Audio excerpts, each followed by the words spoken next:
Let us begin. 70 loyalist skulls in the pile. 70 loyalist skulls. Crush one to dust and drink it with blood. 69 loyalist skulls in the pile. There have been some advancements. It's been a while. The timeline has advanced to... Oh, I've forgotten to do the math. Well, let's pretend that it is 1996, August 15th, 1 hour, 19 minutes and 50 seconds. It's not actually that, should be later, but alas, things happen and things are forgotten. Now, where were we? We are here. There's music as well. Lovely music, actually. Lily of the Valley. This is actually fantastic music. I'm gonna have to get this and put it on my playlist because this is actually excellent. But anyway, greetings and welcome. I am Carionto, and today we are reading another visual novel. It's been a little bit since I've done that. Specifically, apparently, based on what my time tracking, it's been a month. Which is fine, it happens. Priorities change. But we're back here, and I've got the time, and I have the desire. So, Lily of the Valley, what is this? Well, before we get into what that is, we have to exercise the vocal cords, as always. So let us employ, as always, the services of theonion.com. And, actually, I will say this. I pick these based on the release date of the whatever game I'm covering, visual novel. This one came out on August 12th, 2014, and The Onion had a couple of articles that came out on that date. And I decided that I'm gonna pick one that's actually kind of uncomfortable, at least the title. It kind of hits me, because I am kind of a bastard, you know, on the inside. I don't show it very much, but on the inside, I'm a judgmental piece of shit. And I'm a narcissist, I'm very self-centered and all that crap. And all that stuff.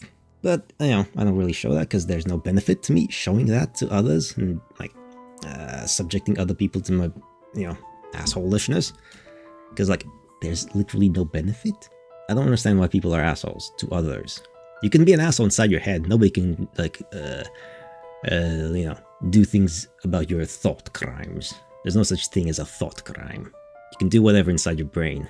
What matters is what you bring outside into the world where it affects others. And I don't understand why people feel the need to bring out all the being a fucking asshole to others on the outside. On the inside, I am. Yeah, absolutely. Not gonna pretend. Anyway, let's just get through this kind of thing. I'm always open to feedback that I can get defensive about and ultimately ignore. Although I do actually legitimately take feedback. Anyway, this guy here, Dean Belair.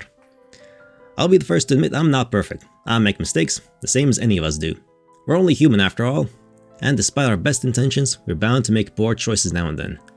What distinguishes us as individuals is how we act when we discover we've made a mistake. For me, the answer is simple. It's all about keeping myself open to feedback that I can get incredibly defensive about and ultimately disregard. That's all there is to it. Whether it comes from my employer or spouse, a close relative or dear friend, I welcome constructive criticism, invariably become really, really touchy about it, and then never take anyone's suggestions to heart. I'm not the kind of person who just closes himself out to the viewpoints of others. I consider my willingness to listen to another person's concerns while refusing to accept even the smallest portion of the blame one of my greatest strengths. I'm comfortable enough with myself to hear people out for at least a few seconds before I interrupt, grow increasingly combative, decide I don't want to hear a word they have to say, and then storm out in a huff before they've even finished talking. Okay, I don't go that far. I patiently listen. That's just the motto I live by. I mean, doing that is kind of an asshole move. Fucking hell. Dean Belair, you're kind of a jerk. Openly. Reflexively ignore honest critiques and focus intense hatred toward whoever offered them to you. It's how I operate at home, at work, at church, and everywhere else. It doesn't matter if I'm conversing with neighbors, talking to a group of concerned friends and family members, or playing in my Thursday night softball league. Communication is vital in every part of life. Now that is true, that's a common theme throughout all these visual novels. Communication is always important. Be honest and upfront about things. Less problems that way. But anyway, he continues. I want people to feel they can come to me and say what's on their minds, so I can convince myself their argument is groundless and then contradict them vociferously while failing to give their ideas even a moment of my consideration. For example, the other day my coworker Ali brought up how I could be a bit better about finishing my projects on time. As soon as the first critical word left her mouth, I began angrily attempting to justify my lateness in a way that insinuated the fault really lay with her. I've subsequently dismissed the observation as biased and self-serving, and most importantly, neglected to alter my work habits in any way. Feedback received. Sometimes I opt for a more subtle approach. Like the time my wife Catherine asked if I wouldn't mind helping out more around the house, and I simply ignored her remark. Perhaps she thought I hadn't heard her, because I never acknowledged the comment until a week had passed and she left some unwashed dishes in the sink, giving me the opportunity to throw her words right back in her face and deride her as a hypocrite. It's simple as that. Wow. Wow, that's... Try me. If you notice an area in which I could stand to improve and feel like having absolutely zero impact on my behavior, just let me know. I'm all ears when it comes to taking criticism, stewing about it, and then somehow deflecting it back as quickly and snidely as possible while letting my festering resentment take the place of any actual change. What's more, I may vilify you as a person and discount your opinion simply because you had the gall to express it. I may hold a grudge for weeks or even months. I may ask, what the fuck do you know about anything anyway? It's this attitude that's gotten me where I am today. So feel free to pop in anytime you'd like to incite my rage and bitterness. I'll be happy to disregard any thoughts you may have. I love the Onion. The Onion's like the best thing ever to exist. Absolutely fantastic. Wonderful. Now, what are we doing today? Like I said earlier, Lily of the Valley. This is from the same developer who made Strawberry Vinegar, very cute and adorable little visual novel that I did much earlier, and another one called The Way We All Go, which was a lot more intense, to say the least. That one was excellent as well. The Way We All Go. Check that one out. That was really good. That's really good. Hopefully, this one should be as well. What else? Did I have anything else to say about this? No? I don't think so. Let's just begin? Yeah, let's fucking begin. Let's just begin. There's nothing else to say. So, pop into the full screen mode. Hello? There we go. I'll be a 6 this time sometimes. Put myself in the corner here and press the new game button. Let us begin and read stuff. Little lilies on the side. 1. Funerals. Great. We begin with sadness. Okay. Excellent. Alright. I hate funerals. Sure. Then again, I think most people do. I can't imagine anyone genuinely enjoying them. Probably not, no, it's not exactly a occasion to be happy. It's about reminiscing about the past and the lives that have been. There's not much of a party atmosphere at funerals, and everyone has to wear black. People sit in pews in neat little rows, their heads bowed in suitable solemnity, and listen as a priest gives a long talk. Yeah, I haven't been to many funerals, thankfully, for now. Although that's, as you grow older, that's going to change. This priest is a grave-looking man with high cheekbones, and though I feel ashamed for even thinking this, looks a little like a villain from a Disney film. I mean, some people just do. Some people just look like villains. That's just how it works. He talks about what a treasure the deceased was, and how deeply valued they were by all in the community, and what a great loss their tragic passing is. Her passing wasn't tragic. If anything, it sounds comical. Something stupid that might happen in a sketch show, but not real life. She choked on a muffin. Not even a nice muffin like chocolate or blueberry. Bran. Banana and bran, to be more precise. I suppose that's to be expected, though. That she choked on an unpleasant muffin. I mean, not that she choked on a muffin to begin with. Nobody could have predicted that. She was on a diet. I don't really know why. I thought she looked fine. But I didn't know a lot about her. I can count the number of times I've been back home over the last decade on one hand. Ever since I went to university, then got a job, I haven't had the time. London's pretty far away, and the travel costs are so expensive, and anyway, it's hard to get time off from work. And there was no real pressing reason for me to return either. Though my parents were starting to get on in years, they were still healthy. They worked full-time jobs, went for long walks in the countryside, and always made time to watch my sister compete in her netball tournaments. They were just fine. I thought they were fine. And then my mother choked to death on the muffin, and here I am now. I mean, that's just how life works. People just die randomly from unexpected things. That's just how it works sometimes. It's sad, but, reality is chaos. You can't make it up. Real life can be more unexpected and inexplicable than stories sometimes. I should slow down. I haven't heard these in a while. I need to slow down. Hello, Lily. Oh, no, that's the sister. My sister trembles on my left. My great aunt Enid on my right. She's wearing something that looks like an old knit curtain. Great aunt Enid sniffs, dabbing her eyes with her handkerchief. I can't tell whether she's crying or if she just has something stuck in her eye. Should I hold Hazel's hand? She's only 18, that's far too young. This is her first funeral, not like me. I've seen several funerals in my time. I guess that's to be expected when you're this old. The first was my mother's mother, Grandma Rose. I was 4 when it happened, and I didn't really understand what was going on. After that came Grandpa Len, Great Aunt Henrietta, and our family's friend Aunt Ruth. She wasn't a real aunt, but she took care of me so often when I was a child she might as well have been. She died on a holiday in Spain, slipped and fell in the shower, banged her head. She didn't get back up. I think dying in the shower must be a particularly undignified way to go, especially for a woman like Aunt Ruth. She was always shy. I wonder, would that be more or less embarrassing than dying in a cozy cafe on Stafford Street, surrounded by gawping onlookers? I don't know. Maybe it isn't for me to judge. Ranking deaths in order of ridiculousness is probably quite a callous thing to do at a funeral. Cassandra said I was callous. She might have a point.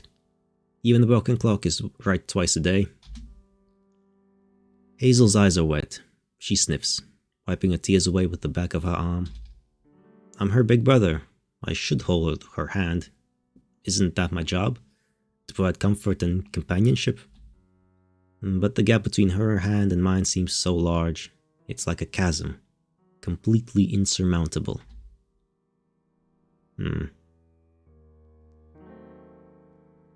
Why am I here?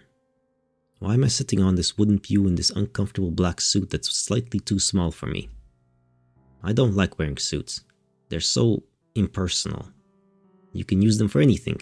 Weddings, funerals, christenings, even standing as the accused in court. Suits might make you look a little smarter, but they don't really mean anything.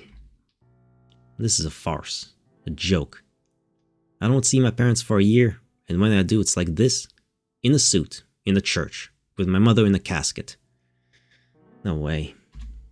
I can't even bring myself to cry. It's all too ridiculous. Choking on a banana and bran muffin. Who could cry over something like that?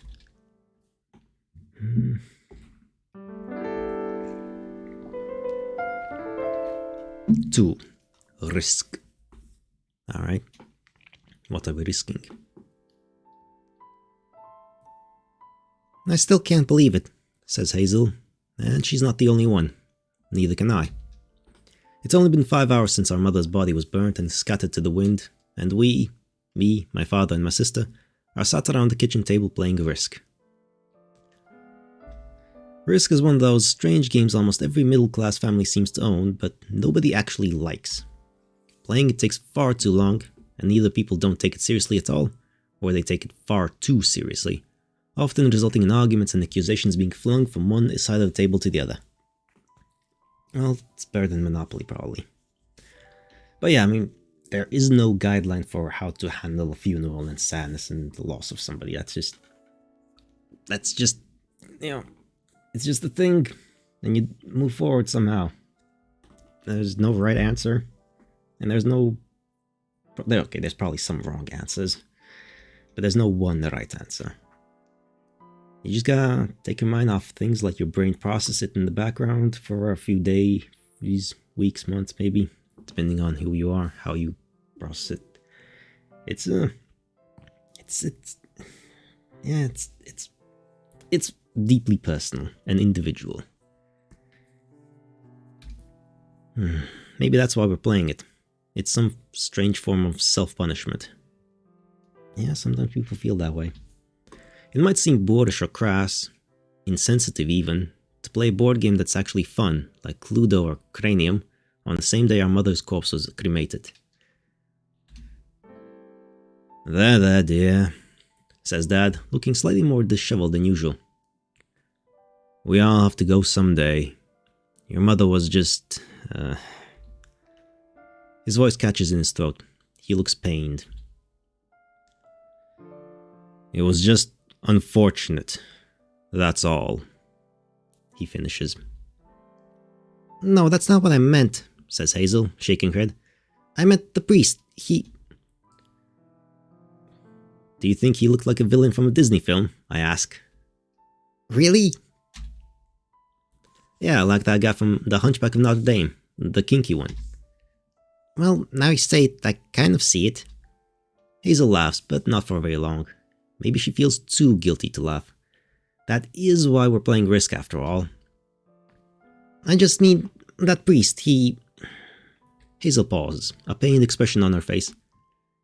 He kept saying Mom's name wrong. Her name is Eve, not Evelyn. Nobody called her Evelyn. Why, at her funeral? Her shoulders shake. She looks like she's going to cry. It was Mom's funeral. It was supposed to be about her, but he couldn't even get her name right. Hazel, dear. Hazel, says Dad. He embraces Hazel, but doesn't curb her tears. If anything, they seem to intensify.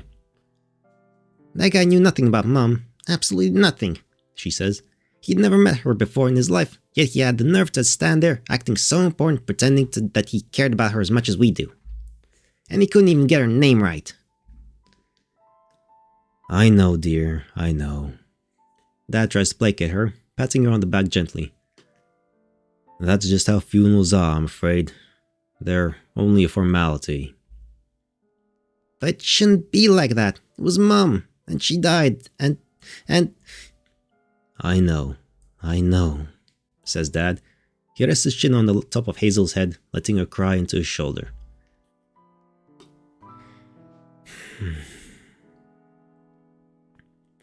I'm getting old. I've been to enough funerals to know. The priests don't have to care. They're just doing their jobs. That's all there is to it. He says tiredly. Yeah, at least it's not as bad as Great Aunt Henrietta's funeral, I say, attempting to lighten the mood. What do you mean? Asks Hazel, blinking away her tears. Her face is wet and crumpled, like it's been through the washing machine.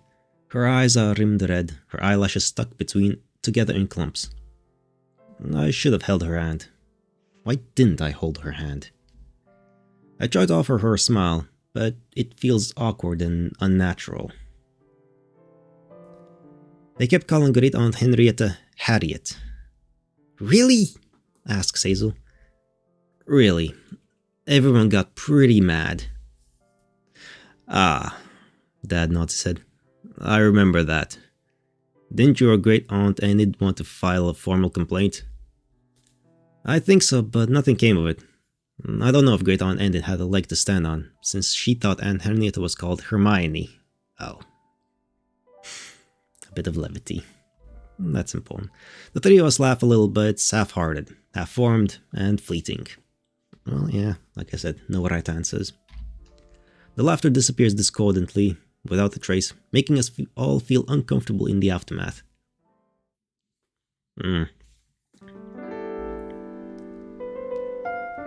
3.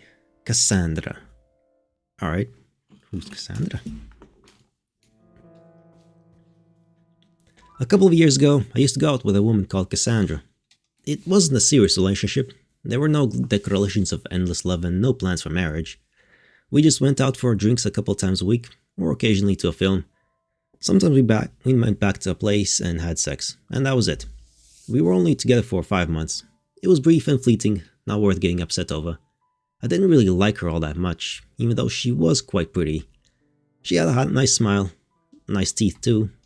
But in all that time, though we went to my apartment several times, I never saw the inside of hers, not once.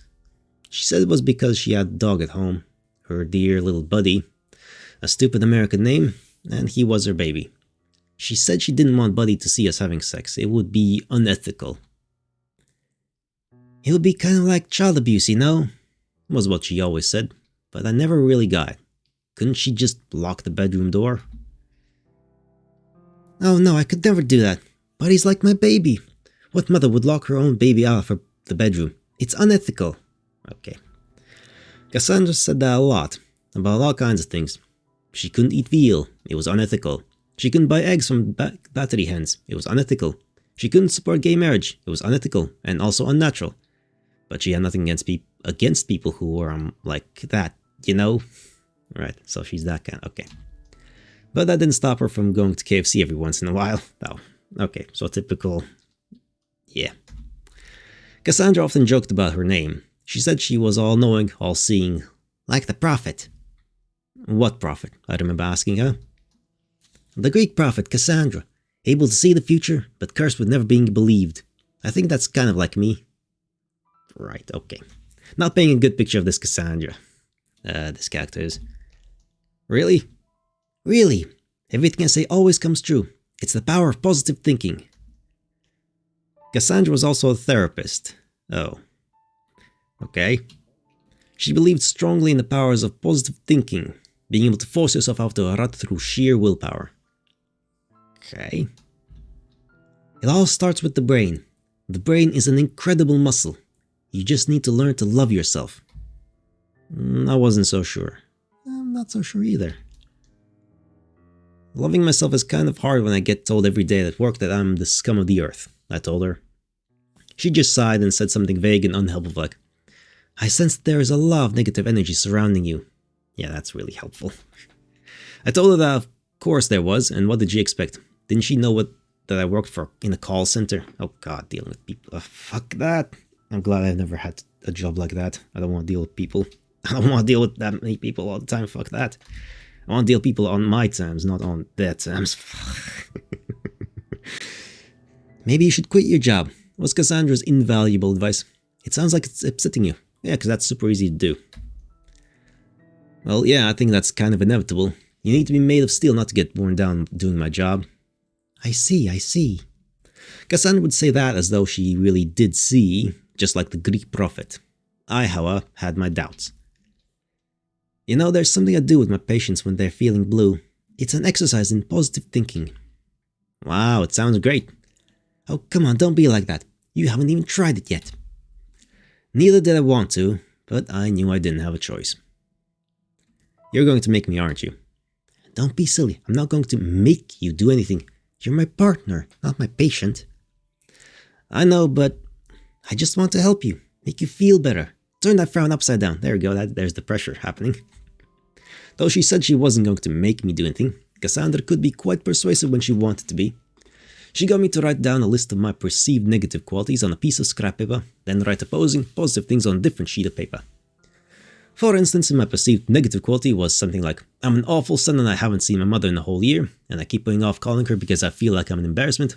I would write, I finished university with a 2.19 degree, and my mother told me she'd never been prouder of me during graduation, on the positive sheet of paper. Okay. It sounded difficult. I told Cassandra I didn't want to do it. Couldn't we watch TV or something instead? But she was insistent. She said I was just trying to run away from my problems. She said that was called avoidance, and though it was a suitable coping mechanism in some cases, it would be far healthier to deal with my problems head on. Look, I'll do a list too. That way you won't have to feel alone, she said. I guess. And so Cassandra and I worked on our lists, filled with both positive and negative qualities about ourselves. The negatives were easy. The positives were a lot harder. Right, said Cassandra once we had both finished. Now we have to tear the negative sheet of paper up. Tear it up? That's right. This list represents all of your negative thoughts. Thoughts that are making you unhappy. It's pointless to dwell upon them, especially when they can be easily flipped around by the power of positive thinking. For instance, Cassandra tapped a pointed fingernail against her list, directing my gaze at one of the points she'd written down. Interested in any hidden secrets Cassandra might have buried away beneath her bright smile, I looked. Her negative list was far shorter than mine, and what Cassandra had written was this. Oh, Jesus Christ. Worried about Buddy. I think he might be sick. That's not a negative thought. That's... I remember feeling distinctly cheated as I read through those two sentences, written in Cassandra's loopy, cursive hand. Worried about Buddy. That wasn't a negative point about Cassandra. That was her being concerned about the health of her dog. Sorry, her baby. I stared at Cassandra's list, then my own, comparing them over and over. I felt more and more dysfunctional with every passing second. While Cassandra was fussing about eating too many dairy triangles, here I was getting worked up over the state of my immortal soul. Do most people worry about gaining weight and the health of their pets? Is that really it? That isn't fair. I think my thought process went something like that. You need to tear up all of your negative thoughts, Cassandra said again. It's a cleansing process, like detoxing. I don't know about that. It doesn't really address the cause. Come on, you can do it. I believe in you. Let those negative thoughts go. Just tear them up and don't look back. I tore up that sheet of paper without any real conviction. Cassandra tore hers up too. After that we had something to drink, watched a mediocre movie on TV, then had sex. A week later, Cassandra broke up with me. Buddy had died of a liver infection. Okay. Well, that's... 4. Routine. Everyone gets into a routine of things. Can you pass the blueberry jam, please? Asks Hazel. Sure, here you go, I said, sliding the jar over to her. Thanks, she says with a small smile. The atmosphere around the breakfast table is a little staid, to say the least.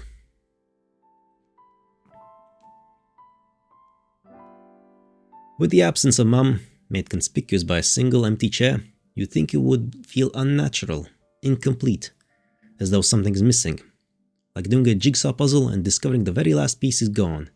But that isn't true, to me at least. Our family has always been divided. I was 16 when Hazel was born. For 16 years I sat at this table, my mother, my father, and me. Only 3 people. The arrival of Hazel made 4, but she was too little to sit in that extra chair. My mother had to breastfeed her, cradling Hazel in her arms. After about 5 months, Hazel graduated to a high chair. It wasn't the one I had used when I was little. That had been given to our next-door neighbor, Miss Whitman. It was a new chair in suitably girlish blue plush pink. And so the 4th seat remained empty. By the time Hazel was old enough to sit in her own wooden chair, unaided, I had already left home. One chair has always been empty around our table. This time, the only difference is, rather than it being Hazel's or mine, it's our mother's.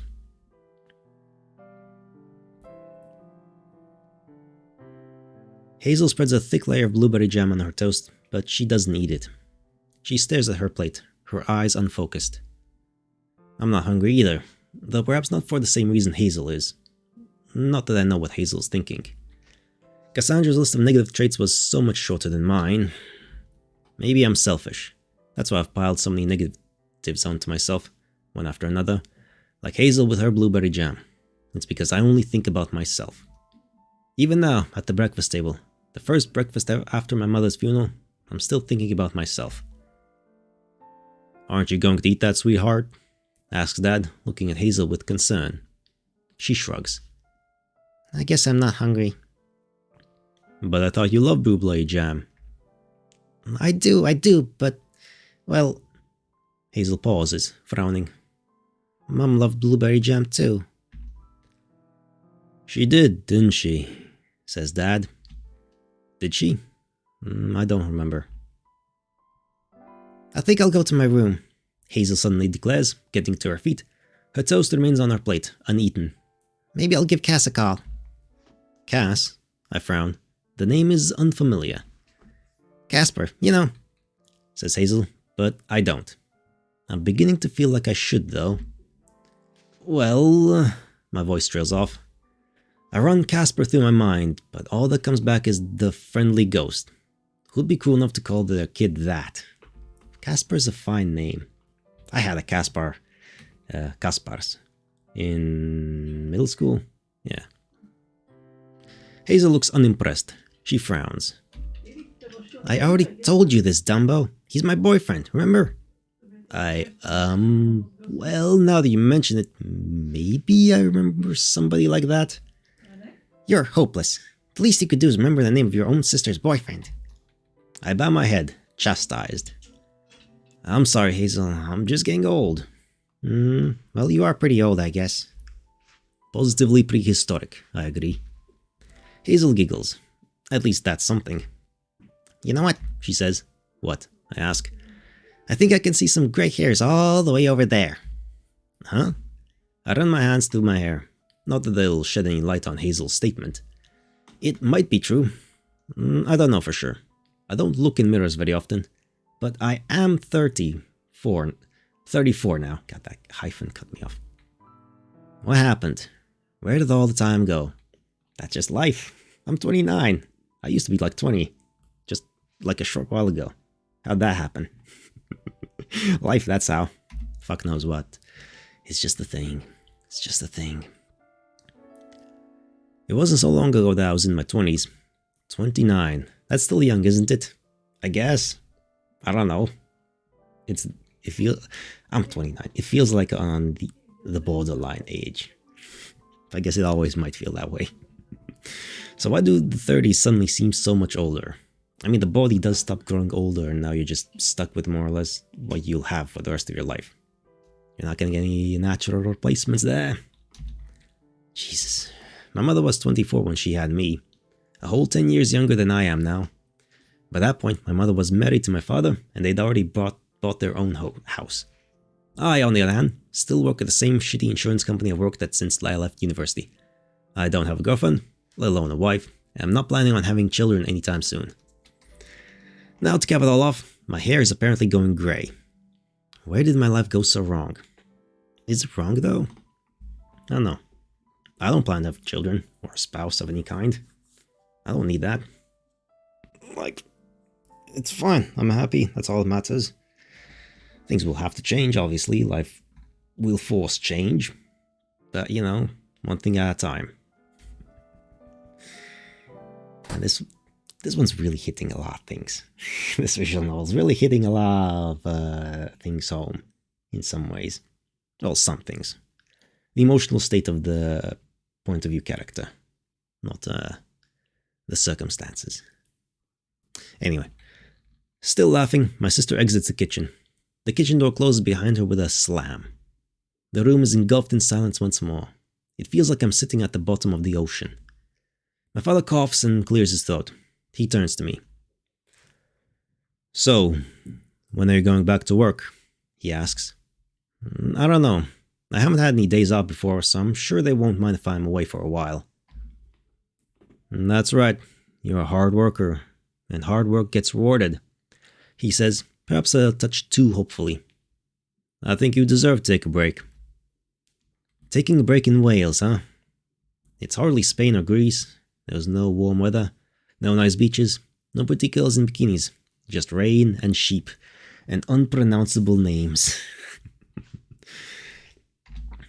Fantastic. But at least it's not London. Thank God it's not London. Are you going to do anything today? Dad asks. I know there isn't much around here, but... My father hangs his head. Is he trying to apologize on behalf of the entirety of Wales? That isn't fair. Nobody should have to shoulder that burden alone. It's far too heavy for any mortal hand to hold. I think I'll go for a walk, I say. It's been a while since I came back. Might as well make the most of it. That's a good idea, my dad says, with a touch too much enthusiasm. It might not look it, but there's some nice places around here. Right then. I get to my feet, groaning theatrically, and run my back like an old man. The sad part is, it's not entirely an act. No, it is not. No, it will not be. I'm just stretching in my chair and you can already hear all the things. Although I've been doing that basically for like a decade, always. Sitting down causes some groans. It happens. The body is growing weak. You too. Have a nice time. I will. I can't help but think that, as I turn to leave the kitchen, that my dad looks an awful lot smaller than he used to. Grayer. Shabbier. Sadder. Is that how Hazel sees me? Well, yes, because it's all correct. That's just how life works. 5. Memory. Alright, we're gonna have memories now. In the summer before I went to university, I went on a picnic with my parents. It was supposed to be a fun family get-together before I moved away from home. My mother had been looking forward to it. It was only a picnic, but she planned it out meticulously. She made sandwiches with various fillings, little pork pies, and potato salad. She prepared some asparagus and pea mush for Hazel, who would have been about 2 years old at the time. Her food always looked and smelled disgusting, but she seemed happy enough with it. Our parents loaded up the car with the picnic hamper, picnic blanket, and some games that could be played outside. Frisbee, maybe some quoits. Okay. Quoits. I need to look that up, because what the fuck is that? What are you? Quoit. What is that? That is a... Oh, it's a ring toss game. Okay. It's just a ring of iron rope. Okay. It's just a ring toss game. Why is it called that? Why is it called that random fucking word? It's just a ring toss. The idea that anybody ever played with quoits sounds ridiculous now. It makes you think of Victorian children in Charles Dickens novels. Impoverished little street urchins with coal smeared on their face, wandering around murky, polluted streets. Nowadays, everybody uses computers. YouTube, Facebook, Wikipedia. There's no shortage of things to do online.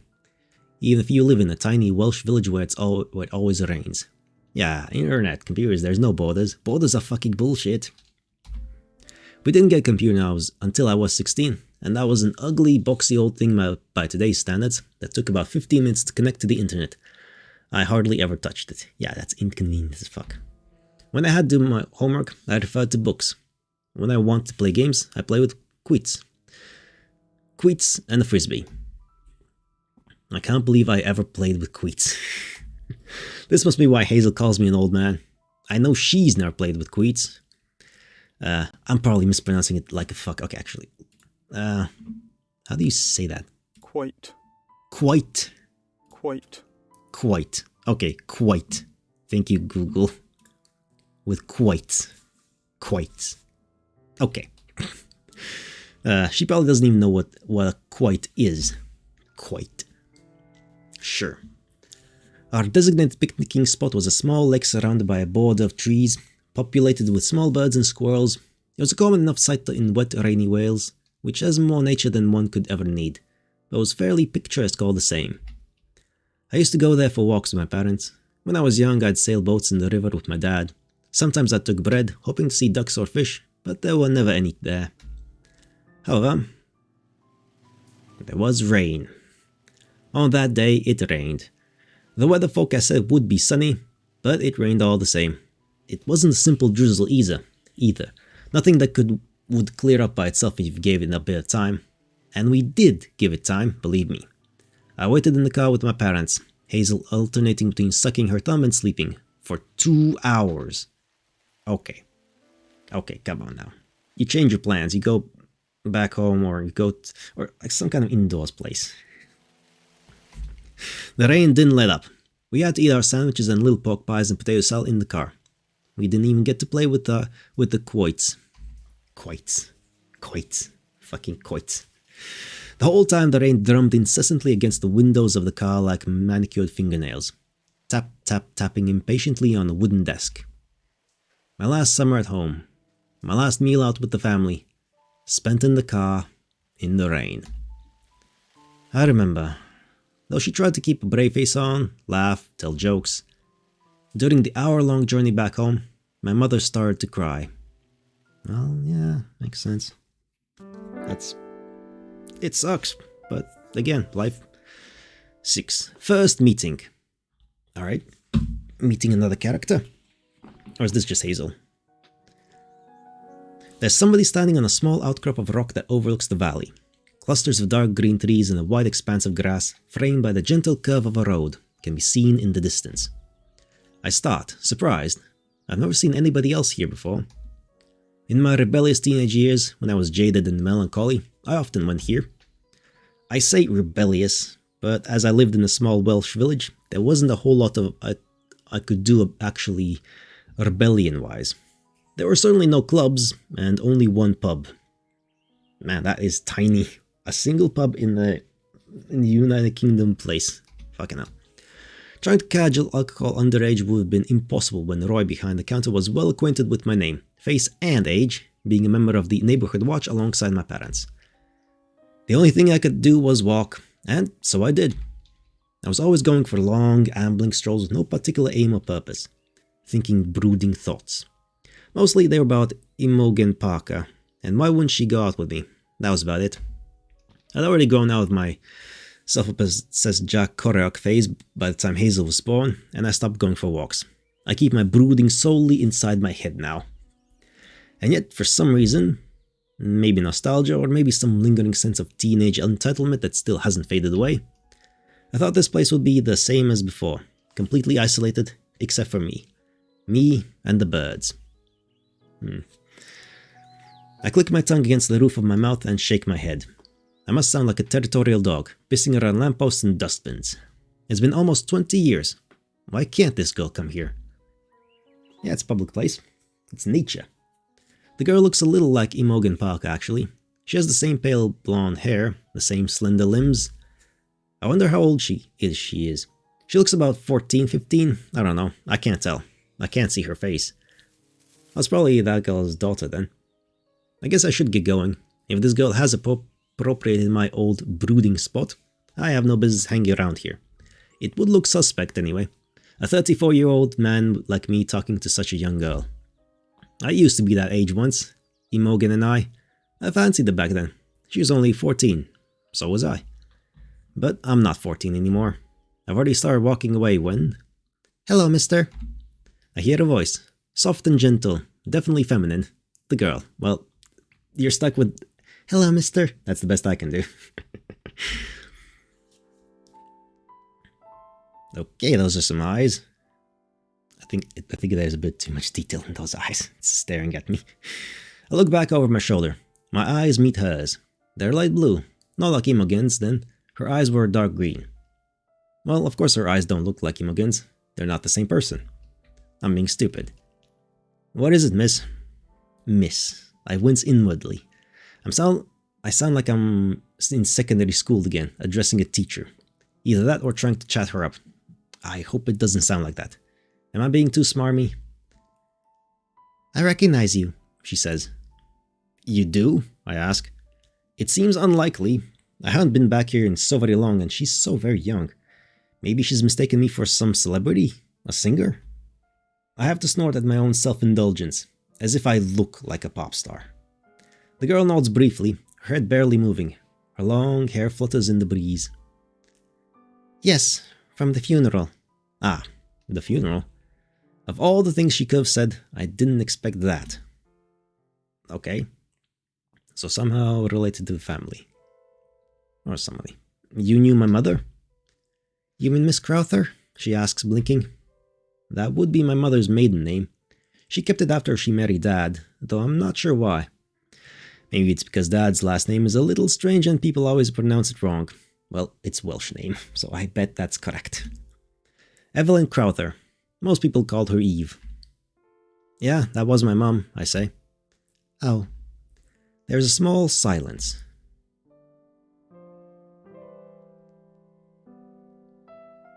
The girl coils a strand of her hair around one finger. Her light blue eyes look at the horizon aimlessly. Eventually, I'm the one who has to speak. The silence feels too heavy, too oppressive, too overwhelming.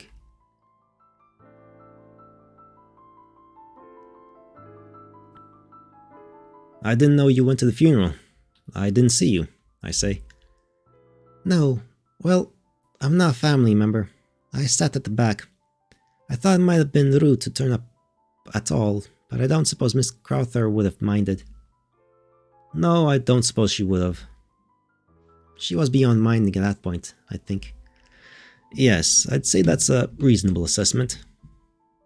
She was my English teacher, you know, she suddenly says. Ah, I say, nodding my head. I understand, it all makes sense now. I should have figured out sooner, when the girl started referring to my mother as Mrs. Crowther. That's an oddly stilted, overly formal way for a young girl to refer to anyone, unless that person is in a position of authority. Oh. Ah, no, I'm fiddling with my table. It's breaking. It's like a 40-year-old table. Anyway, I wonder if my mother's or other students attended the funeral. I bet she was a popular teacher. She's always been so smiley. She doesn't get mad or upset very easily. At least, she didn't. Did you like her? I ask. I liked her a lot. She was very kind. She was? The girl looks at me, her expression admonishing. You should know. She was your mother. I laugh awkwardly, trying to avoid her gaze. I guess. I just wanted to know what her students thought of her. I was interested in a fresh perspective. And you think that matters now? If you really want to know more about your mother, shouldn't you have tried to find out before she died? She has a point, and her words are certainly pointed. I feel like I've been pricked by thorns. This girl, with a serious frown and cold, hard eyes. This girl, who looks so much like Imogen Park it's uncanny, though she can't be Imogen. Who is she? Is it normal for a girl this young to talk so impudently to a man far older than she is? Doesn't she feel any shame? Didn't her parents raise her better? Maybe her bold attitude is a result of the internet. A whole generation of kids born into a land of silver screens and computer monitors, iPods and iPads, and I don't know what else. I've never been very good with technology. I guess that's true. I was just curious, I say. Well, I liked Mrs. Crowther. She wasn't like the other teachers, she says, frowning. She seems to do that a lot. I haven't seen her smile once. Maybe she doesn't have much to smile about. I don't really blame her. She does live in Wales. She said we could all call her Eve. It was pretty cool. None of the other teachers were that informal. That sounds like Mama, alright. But at the funeral the priest kept calling her Evelyn. Nobody called her that. That's what my sister said. She thought it was disrespectful. It was disrespectful. Human life is a very important thing. You'd think a priest of all people would be a little more considerate. The girl looks riled up. It's the same kind of anger my sister showed yesterday, during our all-too-exciting game of Risk. At least this girl doesn't cry. I wouldn't know how to deal with that. Patting her on the head would be too infantilizing. Hugging her would be out of the question. What were you studying in English? I ask, trying to change the subject. Not because I'm really interested, but because I don't want her to burst into tears on me.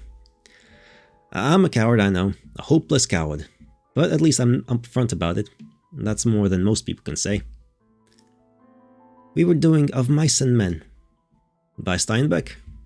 Is there any other? I guess not. I'm just surprised, I say. Why? She asks. It's what I study at school too. And that was about, I frown, trying to calculate the years in my head. Doing so is depressing. How did I get so old? 20 years ago. Jesus Christ. I'm surprised they haven't changed the syllabus. The government always fiddling around with the education system. Pardon? The girl tilts her head to one side. She looks confused. I guess she doesn't keep up to date with the news. I don't really blame her. It's mostly dull, dreary, and downright depressing. Yeah, I mean, I didn't start picking up on news until I was like 20. I kind of ignored most things before that. Because not relevant. I mean, it is relevant, but it's not interesting in any way. And it's like confusing, and you have to understand more about the world and how it works to like be able to really consume the news in any meaningful way. Otherwise, it's garbage most of the time. Still, she's a member of this so-called computer generation, isn't she? I don't think anyone calls it that, but sure. What are kids doing with the internet? How can they be so ignorant when information about almost everything in the world is available right at their fingertips? That's exactly the point. Everything is available to you, so you curate it to the things you like. Watching X Factor. X Factor? The fuck is that? No, wait, I do remember that. Think? X Factor. I think I remember a show like that, yeah. Where people do weird stunts for money. Or like gross things or something like that. I don't remember. Or was that something else? Was X Factor like the British version of like the American Idol thing? I don't know. Anyway, it doesn't matter. And uploading pictures of food onto their online blogs, most likely. That is a popular thing that people do, I think, yeah. The government keeps talking about changing the education system, that's all. I thought they'd change the set texts of courses too, I say. Oh, well, a small pause. No matter how much time passes, good literature will remain good literature. Even if they change how schools are run, they can't change the content of the stories we study. That was a carefully measured response, and I thought my mother only taught students in the lower sets. I guess you're right. I liked that story when I was young. Oh, that was her speaking. Well, me too. It was even more fun with Eve. Why? What did she do? She did funny voices when she read the story to us. It really brought it to life. She did that with me when I was a kid too. She always read books to me. That must have been nice. What? Being read books. I would like that. Nobody read books to me. Not your mother or your father? No, they're not around very much. Neglectful parents, is it? Maybe that's why this girl is sitting in my old moping spot all by herself. I'm curious, but I worry it would be rude to ask. It's none of my business. You're a lucky person, you know, she suddenly says. Her light blue eyes are almost eerily wide. Excuse me, madam, do you have a map? It's just I got lost in your eyes. Is the kind of thing no self-respecting adult should ever say, especially not to a teenage girl. Correct. Why did I think that anyway? Forget it. Not thinking you can think whatever you want. I'm pretty good at forgetting things. Cassandra said the official name for that is repression. She said it wasn't healthy. I beg to differ. Lucky, I ask her. I think so, she replies. You have many things to be thankful for. Like what? Your family. You should cherish your family. My mother died last week. She choked on a muffin. There are worse ways to go. That is correct. She says it so casually it makes me blink. How would you know? I mean, you get exposed to a lot of things. Depending on which corners of the internet you go to, there are really fucked up places on the internet. You hear about a lot of things on the internet. There's way worse ways to go than choking to death. That at least happens within a few minutes, maybe. At most. Yeah, choking, you lose your breath, so it's a few minute affair. That is by far, like, as far as deaths go, reasonable. Like, anyway. Oh man, I was not expecting this, although I guess... ebi-hime. Strawberry Vinegar was just cute and fun. The way we all go was kind of like this. Had some depressing shit happening in there. And now this one is just downright melancholy. Well, I love it though. It's fantastic. I'm liking this. How would you know? I just do. I've seen a lot of things. She has such a wide eyes I wouldn't disbelieve it. Despite her grandiose claims, however, the fact remains that she's only a child. What's your name? The girl stares at me unblinkingly. The moment seems to last forever. How did my innocent query provoke such a long string of ellipses? It's not like I asked her the circumference of the moon or the distance to the sun. What a strange girl. Lily, she finally says. Alright, Lily of the Valley. That's Lily and we are in a valley. Okay. Excuse me? My name is Lily. Okay, hello Lily. And transition. 7. Questions. Ah yes, questions. We love questions. Oh, we're back here. Okay. Welcome home. Hey there, Hazel. I shrug off my coat with a groan and place it on the stand by the kitchen door. Welcome to the kitchen. It's getting pretty late, around 7 or 8. That's not late. That's not late. That's when I get back home from work. That's just like, that's when the day begins. Really. I don't know how I managed to pass so much time. Just walking, I guess. Walking and thinking. Meeting that guy on my old brooding spot gave me a lot to think about. I don't know why, but I keep replaying our conversation over and over in my head. She knew my mother. It almost seems like she knew my mother better than I did. It's funny how this world works. Funny and a little bit depressing. The kitchen is in a state of disarray. Hazel stands by the cooker, a frown on her face, crossly surveying a pot of cooking pasta. Maybe she's trying to prevent it from boiling over with the power of her mind?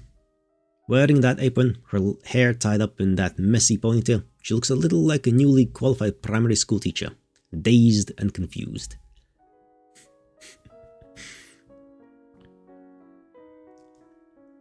I didn't know you could cook, Hazel. Well, I do go to uni now. I kind of have to be able to cook. That's what she says, but she doesn't sound very confident. Nah, you don't need to learn how to cook at uni, I say with a dismissive wave of one hand. Just order a pizza. Or make toasties. Isn't that what you do? Hazel giggles and gives me a wink. You got me. Of course I did. I know you're just as lazy as I am deep down. Hey, I'm not that lazy. I do play netball, you know. I know. She does more than I ever did. My memories of university are hazy, diluted with alcohol. I could hardly manage to crawl out of bed earlier than 1 in the afternoon, let alone join any of the sports teams. Okay. Damn, 1 p.m. Bloody hell. I'm just curious, I say. Why are you cooking if you know you're not good at it? Well, you can't get better if you don't cook. Come on now, that's a self... Well, I don't know if Dad's in the mood, and he's never been very good at it either. Oh, great. An extra sentence, unspoken, hangs in the air between us, yes. He never had to be. Mom was the one who did all the cooking. I was stupid to forget it. Look, Hazel, do you want me to help you? You would? Yeah, we're living in the 21st century. It's positively medieval, pushing all the housework onto you because you're a woman. Well, I guess that's true. But are you sure you can handle this much? It's only pasta, I'm sure I'll manage. Yes, you boil the water, How do you fuck up pasta? How do you Sims it? How do you Sims it? No matter what Cassandra said, I'm not completely incompetent. Hazel laughs and gives me a salute. Okay then, you're the boss. She or him? I'm not sure in this situation. Anyway, it's just pasta. I lie in my old room, in my old bed, and think. This room is exactly the same as I remember it being before I went to university. It feels like a time capsule, unaffected by the changes of the recent years, sealed in beryllium and placed beneath the earth. My old model planes, painstakingly put together with my father when I was 7, are still displayed atop my bookcase. Huh. I actually also have like a model plane above me. The novels I used to read, worn and well thumbed, are lined up in the shelves. I'm sure if I open the wardrobe, all my old clothes will be there, hung up on their hangers. I could be a teenager again. Just 18 years old, lying awake and wondering what university would have in store for me. Wondering what London would be like. I'd been to London a couple times before with my family. Once we went to see Cats. Another time we went to see St. Paul's Cathedral. I never stayed at London for months and months on end, however. And, as it transpired, London wasn't nearly as exciting as I hoped. There were a lot of people, historic buildings, and a huge variety of shops. But when you're a poor university student, you don't have enough time or money to take everything in. Forget it. I'll try to forget it. My mother died last week. Her funeral was yesterday. Why am I still thinking about myself? That's what Cassandra said when she broke up with me. She did it over the phone. She was in tears. I couldn't see her face, but I knew. I could hear it in her voice. She said I was selfish, that I only thought about myself. That even though she tried so hard to comfort me, I wasn't trying at all. I'd never heard her shout before. It wasn't frightening so much as it was confusing. It must have been because Buddy died. A nervous breakdown. It wasn't really my fault. I didn't kill her stupid dog. No matter how I toss and turn, I can't get comfortable. I keep thinking about that strange girl, Lily. She said I had a lot of things to be thankful for. Does she think I'm selfish too? Why do I care so much anyway? Is it because she looks like Imogen Parker? Is that really it? Imogen was my childhood sweetheart. I really, really liked her. And because I liked her, I thought I should tell her. The rest of this memory is painful. I don't like thinking about it. Suffice to say, Imogen didn't reciprocate my feelings. I was left alone, broken-hearted, feeling slightly betrayed. Is that why I keep thinking about this girl? Because she looks like Imogen. But she isn't Imogen, and she isn't Cassandra either. Lily. She's called Lily. I mutter under my breath, as though trying to reassure myself. Maybe I am. I just don't know. Yeah, emotions are complicated. Life is complicated. You don't really know yourself all that well all the time. 8. Curse. Alright. Curse. Oh, hello. Lily is waiting for me when I return to my old brooding spot the following day. She inclines her head, hair fluttering in the breeze, and greets me. Hello again, she says. Hello, I stammer in return. Why did I come back here? What am I doing? Did I really want to see her again so very badly? If so, isn't that kind of pathetic? I must look like such a fool. Or worse. Hey, mister. What? She looks at me for a few moments, unblinking before... Are you a lonely person? I start, surprised. This girl is good at surprising people. Me. She must have a talent. No, I'm not lonely. I say, perhaps a touch too defensively. What makes you think that? Your mother died last week. Well, I suppose that's true. Even if it was rather blunt. That would make me lonely. If you're lonely, I understand. Do you? She nods. But I thought you didn't like your parents, I say. Though it sounds like more like a question when it falls from my lips. I wonder, how was I able to remember that? I dated Cassandra for 5 months, but I was never able to hang on to the small details. Look, circumstances are different now. Your brain is in a different spot. You're hanging on to something that feels familiar, something that you can, I don't know. Little things about her, bits and pieces she dropped into the conversation, escape from my mind in moments, just like dead goldfish down the toilet. Her favorite wine, her shoe size, her fondest childhood memory, her mother's maiden name. It all vanished without a trace. It's not as though I dislike them, says Lily, frowning. It's hard to like or dislike somebody if they are never there, that's all. She finishes, with a small shrug, as though that really is all. As though she doesn't care either way. About her parents. About me. About anything. I sigh and take a seat beside her, the foliage rustling underfoot.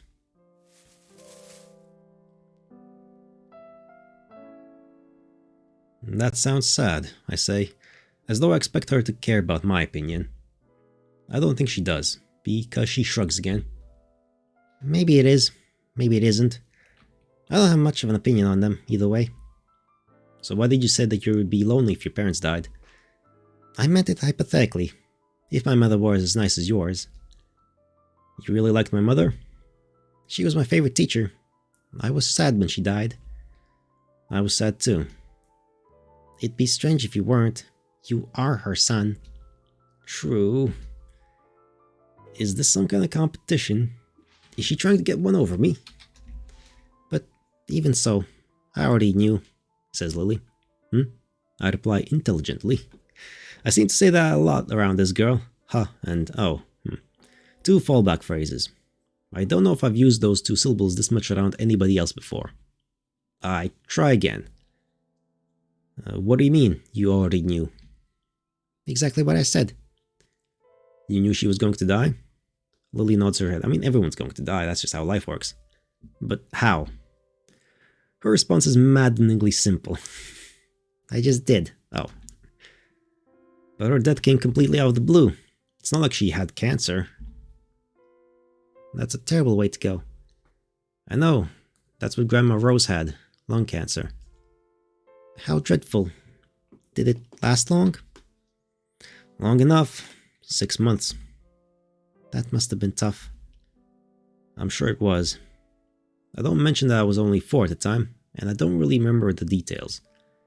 What does a little girl like Lily know about cancer anyway? Could it be... I've been to a lot of funerals, she says in a matter-of-fact manner, as though preempting my question. The people I know all seem to die at some point or another, It makes me wonder if I'm cursed. Did one of them die of cancer? I've seen a few people die of cancer. It isn't pretty. A few? What does she mean, a few? This teenage girl, who knows nothing about politics or government reforms, knows an awful lot about death. Well, yeah, life can be like that. It's almost alarming. Just because she's in the lowest set for English, it doesn't mean she's stupid. Just because she doesn't keep up to date with news, it doesn't mean she's ignorant. She sounds wise beyond her years. Maybe that's why she doesn't smile. I didn't smile much when I was her age either. I got tired of all the funerals. I can relate to that, I say. I've been to lots of funerals in my time too. Grandma Rose, Grandpa Len, Grinta and Henrietta, who the priest kept calling Harriet, our family friend Ruth, who slipped in the shower on a holiday in Spain, and, of course, my mother, Lily's English teacher, Evelyn Crowther. But please call me Eve. Maybe we have more in common than I thought. Funerals are sad things, she says thoughtfully. It would be odd if they were cheerful. That isn't what I mean, says Lily, shaking her head. There are always so many people who attend funerals. Family members, friends, extended family members, friends of the family, work colleagues, people who aren't really friends but feel they should come along, or it looked rude, but... She sighs. I think it's ruder to go along if you don't really care, if you're not really sad. That's far, far more disrespectful. You think? I say. Yes, human life is precious. It deserves to be mourned. Everybody means something to someone, no matter what they've done in their lives. No matter what. If you go to a funeral and you don't really care, if you go for the sake of manners and not for your feelings... Lily narrows her eyes. What's the point? You're not respecting that person or their life. Instead, you're turning it into a day out, like a trip to the zoo. People should care. Why don't people care? I start to feel uncomfortable. I shift, but I can't dispel my doubts. At Mom's funeral, Hazel cried. Dad cried. Even great-aunt Enid cried, dabbing at her eyes with an old handkerchief. But I didn't. I couldn't bring myself to. Look, not everyone expresses sadness the same way. Some people don't cry at these things. It's different, okay?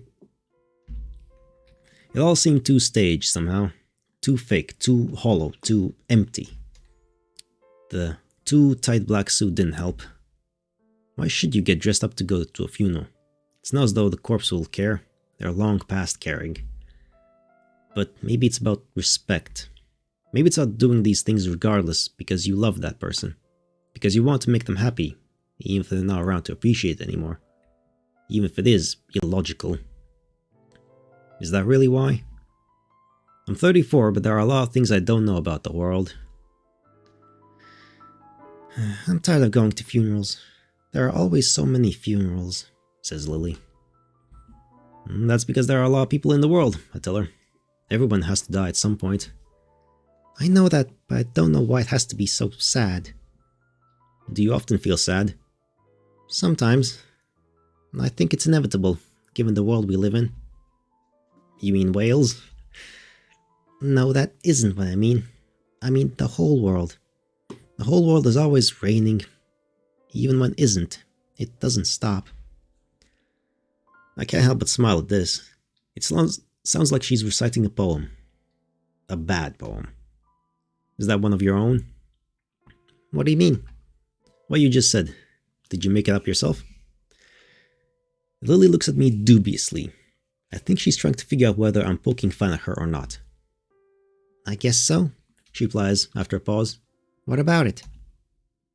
Oh, nothing. I was just thinking. You're a natural. You could be the next William Wordsworth.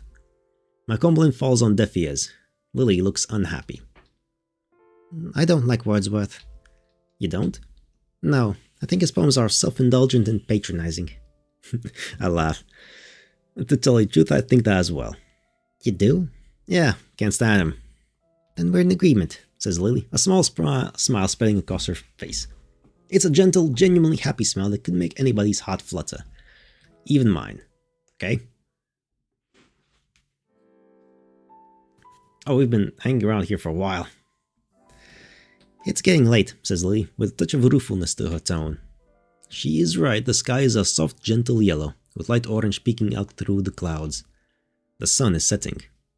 If I were a photographer, I'd want to take a picture of this moment, preserved for posterity. It's too bad I don't have a camera.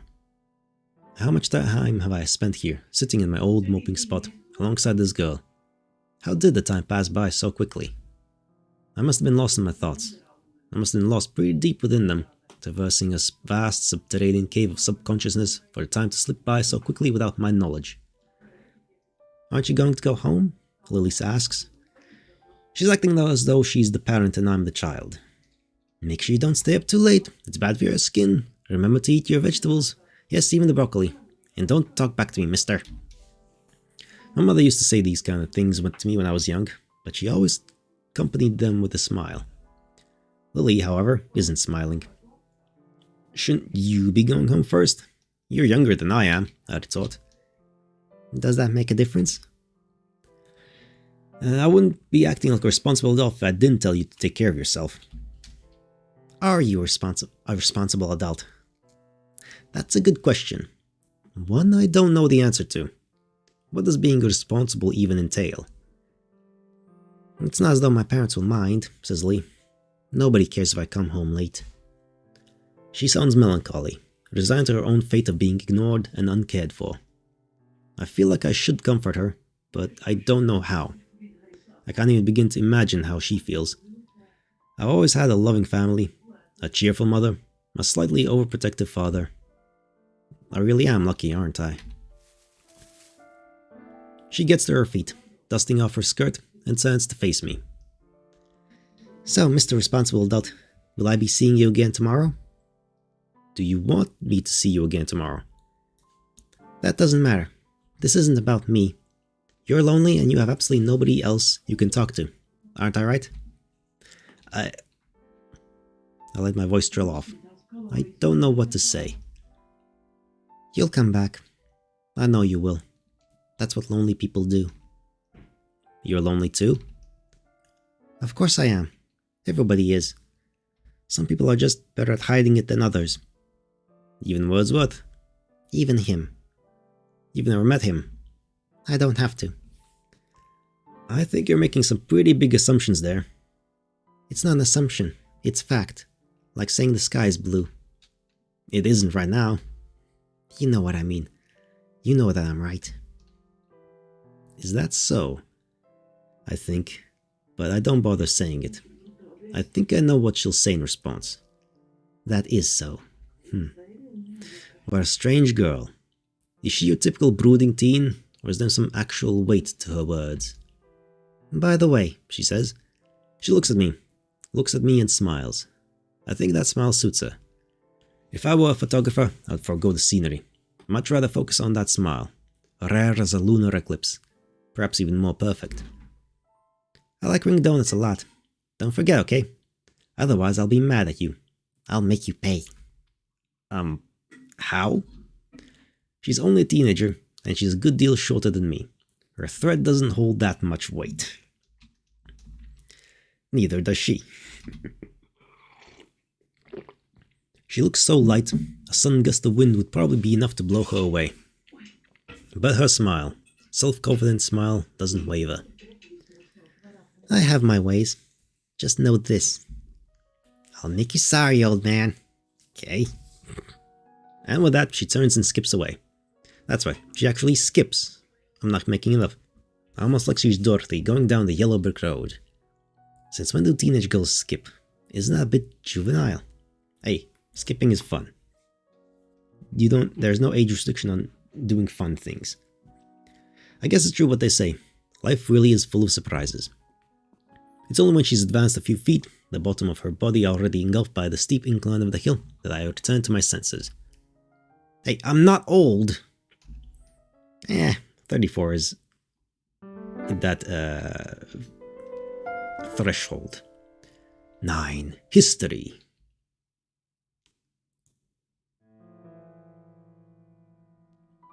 I didn't start working in insurance because I wanted to. I doubt most people start working in insurance because they want to. It was just the first job opportunity I found, and I took it. Nothing more, nothing less. When I graduated from US with my 2.1 in English, I didn't know what to do. English is, of course, a reasonably useless subject. It's not like medicine or dentistry, where you're almost guaranteed a job. What company in the real world is going to hire me because I once wrote a particularly good essay about Freudian symbolism in Hamlet? Not very many, let me tell you. Even so, I didn't want to go back home. After growing accustomed to life in London, as uncomfortably busy and sometimes overwhelming as it could be, I didn't want to return to Wales. Wet, wet Wales, where it always rains. If I couldn't get a job in London, what kind of job would I be able to get back in my small little village? It's practically a ghost town here. Worse even. Not even the ghosts remain. This village is so out of the way, there are never enough bored teenagers to spray graffiti on the gravestones or knock them over. Our poor spooks have nothing to do, nobody to haunt. All they can do is rot underneath the earth, forlorn and forgotten. Going back would be stagnating. Going back would be giving up. Going back would be the same as admitting failure. What 21-year-old wants to live with their parents anyway? So I applied for jobs. I applied for several jobs. Within a few weeks, I heard back from an insurance company. They invited me to an interview. I went and I passed, and I got the job. Working at the phones in an insurance company, 9 until 5, Monday to Friday, in a suit and tie, just like a proper adult. It wasn't a great job. I didn't assume I'd be sticking around for too long. I saw it as a stepping stone in my journey, a stopgap, a necessity, until I could secure a better, more well-paying position. A job where people didn't complain at me incessantly over the phone, saying I was worse than Hitler because their no claims discount was now void, would have been nice. A job where my workmates didn't keep making disparaging remarks about Welsh people and sheep would also have been appreciated, but I knew not to get my hopes up. No matter where you go, people act like arses. That's one thing that never changes. And yet, though I told myself my job was a temporary thing, hardly something I could commit to for my whole life, before I knew it, more than 10 years had gone by and nothing had changed. I still work in the same office with mostly the same people, doing the same hours for the same pay, and they still haven't stopped making jokes about sheep. You'd think they'd get tired of that eventually. Evidently not. People are oddly tenacious about the stupidest of things. I still haven't managed to take the next step. My progress in the journey of life has been put on indefinite hiatus. This roadblock is far too large for me to shift. You'd think it would be easy to find a job in London, given how big it is. But after the recent economic downturn, I don't fancy my chances. I don't want to quit my job, no matter how draining, without the security of a new job offer to support me. And I haven't been able to find a new job. Maybe I haven't been looking hard enough. So that's that. I'm stuck. Stuck in the same place I've been for the last 13 years. Going nowhere, doing nothing, floundering. Sometimes I have to wonder what the point is. We're all going to die anyway. That's just life, often. Stasis. Uh-oh.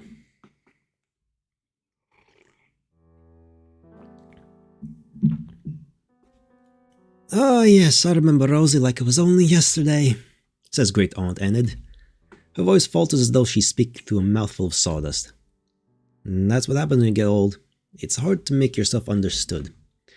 Or maybe people just don't want to understand you anymore. "We used to spend so much time together, me and her. Of course we had to. It was necessary through choice," she continues.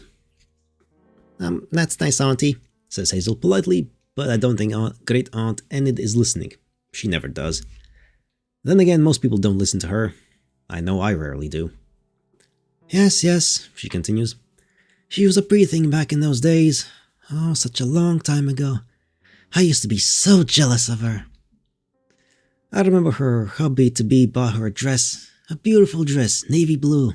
I'd never seen anything so expensive in my life." "That's nice, Auntie." "Yes, it was. A beautiful dress. I would have given my own front teeth for something like that. Of course, I was younger than Rosie was, and no matter would spend so much money on a 12-year-old girl, I had to make do with Rosie's hand-me-downs. My mother couldn't afford to buy me anything new, you see." "I see," says Hazel. I don't know if she really does see, but I doubt Great Aunt Enid cares. I still remember the dresses I had. Well, it was Rosie's first, naturally. Pale green with white spots. It was speckling like an egg. I always called it my Easter dress. And then one day I caught it on something. I don't know what. A gate, maybe? How sad. It was. I was always going for walks in the fields. Not much else you could do back in those days. Not unless you could drive a car, and I was too young. My mother never learned. It was too expensive anyway. Yes, Auntie. Oh, I was sad when I ripped that dress, though. It was such a pretty dress, even though it was second-hand. I cried and cried until my mother lost her temper and hit me with a slipper. I can still remember that, too. Yes, Auntie. And then, I wonder... What is it, Auntie? Great Aunt Enid pauses. She frowns. Her light blue eyes, so misted over from age they look like cloudy mirrors, stare off, questioningly into the distance. Her brows furrow, her whole face wrinkling like an overripe tomato. That's all people for you. Great Aunt Enid must be getting on in years now. She's the sister of my mother's mother, Rose. Grandma Rose died when I was only 4 years old, my first funeral. Aunt Enid must be in her mid-80s now. Her body betrays her age. Her hands, gripping the armrest of her chair, are lined with dark blue veins, rigid under her pock-marked skin. Her whole face sags, especially around the mouth and eyes. Her hair is stark white and thin, her startlingly pink scalp exposed. When she stands, her back is humped and she has to use a walking stick. She must be tougher than she looks. Even in her old age, she's able to live in her own home, by herself, without anybody to look after her. My dad called it tenacity, but my mother laughed and said she was just stubborn. Great Aunt Enid was crying at my mother's funeral just a few days ago. She looks fine now, as right as rain. Her words drench us in the deluge, a veritable downpour, quite literally. Sometimes she gets overexcited in her reminiscence, and she spits whilst she speaks. I don't think she knows she's doing it, but she is. She sometimes pauses in her monologues to give Hazel or me room for input, but she never takes our comments seriously. She doesn't care what we have to say. I doubt she even listens. I could insult her, say her head looked like a gourd, which it does, and she'd only nod benignly and say, "That's nice, dear." I shift slightly in my seat, nursing a cup of tea in my hands. It's already gone cold. Great Aunt Enid offered to make us tea. My father tried to decline politely, asking if we could make tea in her stead, but Great Aunt Enid refused. She said it was her duty as our hostess to serve us, not the other way around. Incredible! A guest asking to make his own tea. It's just not done. What's this world coming to? To be honest, I'd rather risk this frightening new world of disorder and chaos if it meant I could avoid Great Aunt Enid's tea. It's discolored, mixed with far too much milk, so it looks like a little light brown, almost tan. I don't know if the milk used is of the highest quality either. Small white flakes float up to the surface of the tea, drifting like sunburnt sunbathers in a pool. I think the milk has gone off. The tea tastes sharp and on the tongue, unpleasantly acidic. My stomach gurgles. I can't finish this. Hazel looks similarly perturbed. Great Aunt Enid offered her pink wafer biscuit to go with her tea, but the biscuit is desiccated and dried out. When Hazel tentatively puts the biscuit between her teeth, it crumbles into a fine pink powder. How long have those wafer biscuits been jammed at the back of the cupboard?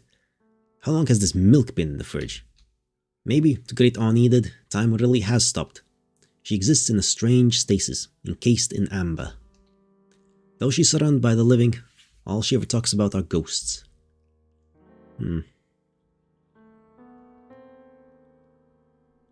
I remember where I was, says Great Aunt Enid, with a nod of her turtle-like head.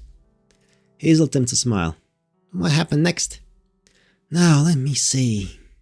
Great Aunt Enid sets her own cup of tea back on the saucer.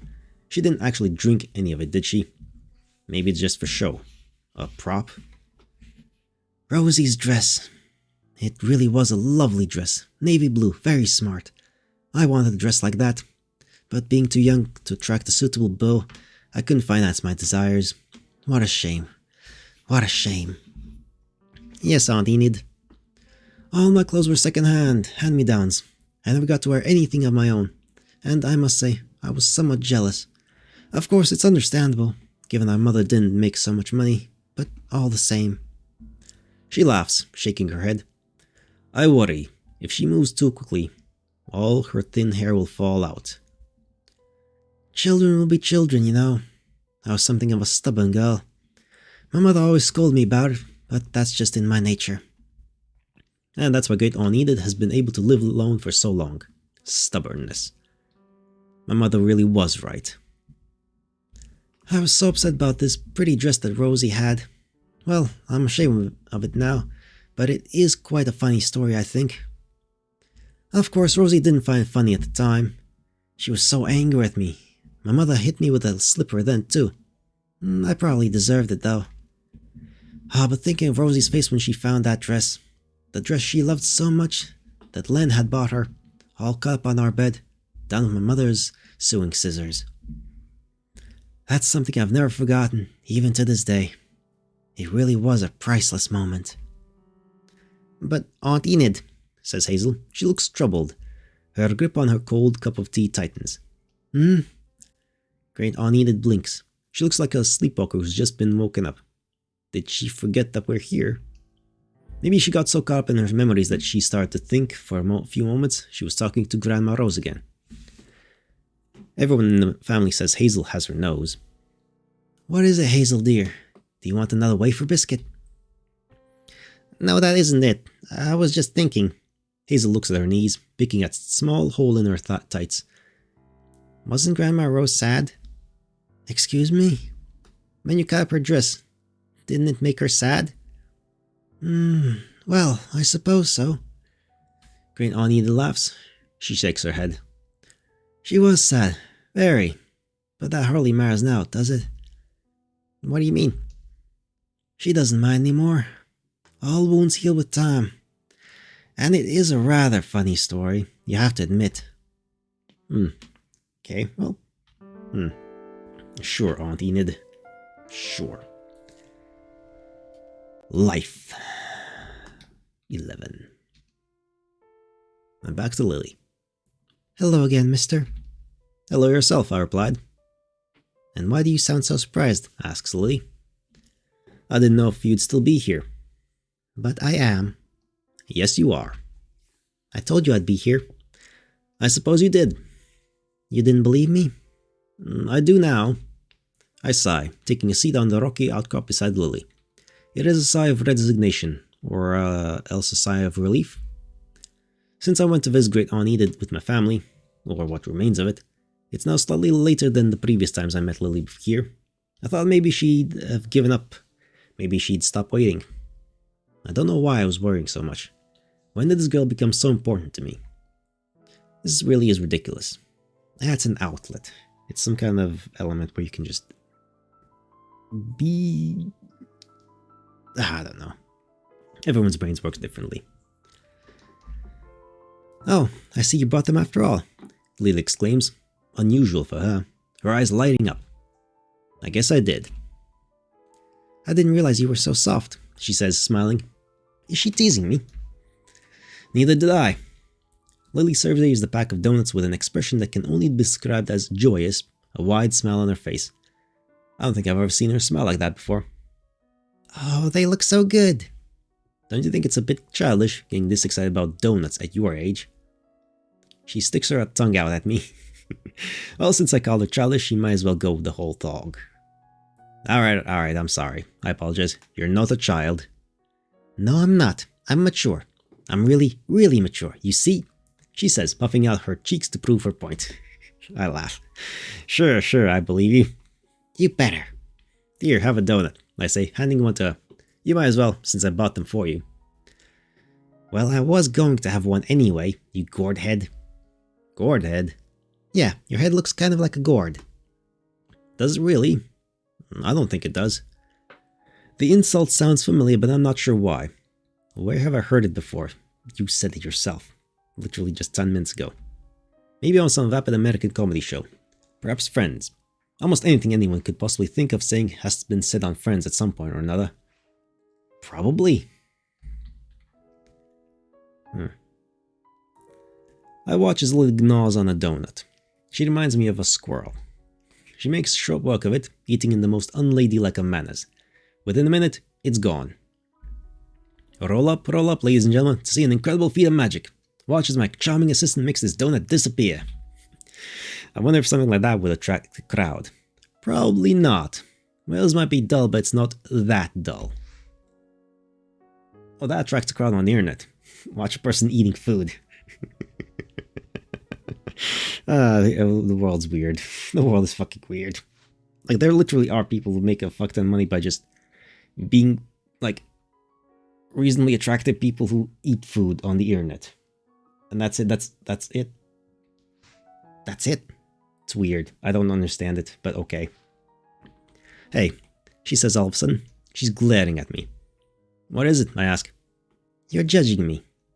No, I'm not, I say. But it's a complete and utter lie, and I know it. More importantly, Lily knows it too. Yes, you are. I can tell. Damn, she's good. With intuition like that, she could become a detective. Well, everybody judges everybody else. It's just the part of life, I say. I know it is, but doesn't that make you sad? Kind of, but it's not like there's anything I can't do about it. Stop being such a defeatist. Every little helps. That sounds familiar. Isn't that the jingle from those supermarket adverts? I ask. Maybe. It doesn't matter.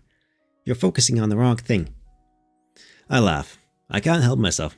She sounds so scandalized, it's kind of sweet. Sorry, I just thought it was strange. Strange, she asks. How you looked at so happy eating the donut. I've never seen anyone get so excited over something so simple before. It took me by surprise. Well... Lily draws her legs up to her chest, tucking her knees beneath her chin, and stares off into the distance. She looks tiny sitting in that position, like a portable telescope that's been folded up on itself. No, that's wrong. She doesn't simply look tiny, she is tiny. She's only 14, 15 at a push. I never asked for her age. There are a lot of sad things in this world, she says quietly. Though she's so slight, her words carry a certain amount of weight. It's like she's shouldering some kind of great burden, but I don't know what that burden is. I know there are a lot of sad things in the world. You don't have to tell me that. Oh, fuck's sake. Then you should know, she replies. Know what? I ask. That there are so many sad things in the world, and most of them are fairly insignificant, only small. What about hurricanes, plane crashes, school shootings? Those things aren't small. That's right, they're not small. But most people don't encounter such large tragedies in their own lives. Some people do, I say. I don't know why I'm arguing. I guess I just don't want to be defeated in an argument with a teenager. But Lily takes my words in her stride. Of course they do. The world is a large place. Lots of things happen. But that's precisely the point. Most bad things only last a few moments, but even those are enough to spoil somebody's day, or even take their life. Like the rain during our picnic that day made my mother cry. Like the untimely death of Cassandra's dog, Buddy. Like Great Aunt Enid cutting up Grandma Rose's beautiful new dress. They're only small things. Things that probably don't matter to anybody else, save the handful of individuals involved. But it was all enough to make them unhappy. There are lots of small, sad things in this world. Why can't there be some small, happy things too? But there are. Like what I'm doing right now. This is a small happy thing, even though the story itself is kind of being all sad, trying to bring me down. She asks like I might know the answer. It goes without saying that I don't. Why is it considered childish to be happy? She continues. I think people who say that are the most childish ones of all. Yeah, I agree. Being happy is like the ultimate goal. I look at her silently. I search for words, but I can't think of anything to say. I thought walking with Lily would be relaxing, a respite from the worries of the real world, kind of like being back at university. This girl, however... Why are you talking like an adult? Because I am one? But you can't be. You look so young. Looks can be deceiving. Don't think you know everything about me just because you've spoken to me a few times. Lily giggles softly. Maybe she finds my confusion amusing. At least it helps diffuse the tension. I look at her sullenly. I'd probably pout if that weren't such a teenage girl thing to do. Pouting is Lily's territory, not mine. No matter how old she says she is, I'm not convinced. Are you laughing at me? I ask. Yes, she replies without a hint of hesitation. So I was right to be paranoid then. But why? Because you're funny. Funny? I've been accused of a lot of things in my life, but being funny isn't one of them. Despite my name, I'm certainly no Adam Sandler, thank God. Okay. Yeah, always acting so serious, thinking you know everything. I don't think I know everything. Just most things? Maybe, I don't know. I'm a lot older than you. Too old to eat a ring donut without having to question life, the universe, and everything? You're quoting now. I like to read. It's a good book. But my mother only taught me the lowest set students. Lower set students don't like to read. Most of them could hardly read at all. Lily smiles enigmatically. Her light blonde hair flutters in the breeze, framing her young face. That pale skin, those light blue eyes. Looking at her makes me shiver. It feels like I'm staring down a sharp, steep cliff at all the jagged rocks below. Maybe I'm not a bottom set student then, she says. I thought you said my mother was your English teacher. That isn't important. Of course it's important. You went to her funeral. Yeah, I did. There's a small break in the conversation. Lily doesn't sound light-hearted anymore. Rather, she seems despondent. I don't like funerals, she says. Neither do I. But I went anyway. You didn't have to. I know. I felt obliged. Because my mother was your teacher? Something like that. But I don't think that's the truth. Neither do I. Then... My voice trails away. I can't think of anything else to say. Talking to this girl is impossible sometimes. It feels like she's been leading me around in circles. If my mother wasn't her teacher, then how did she know her? Why did she sound so outraged when the vicar kept calling her Evelyn? Nobody called her Evelyn.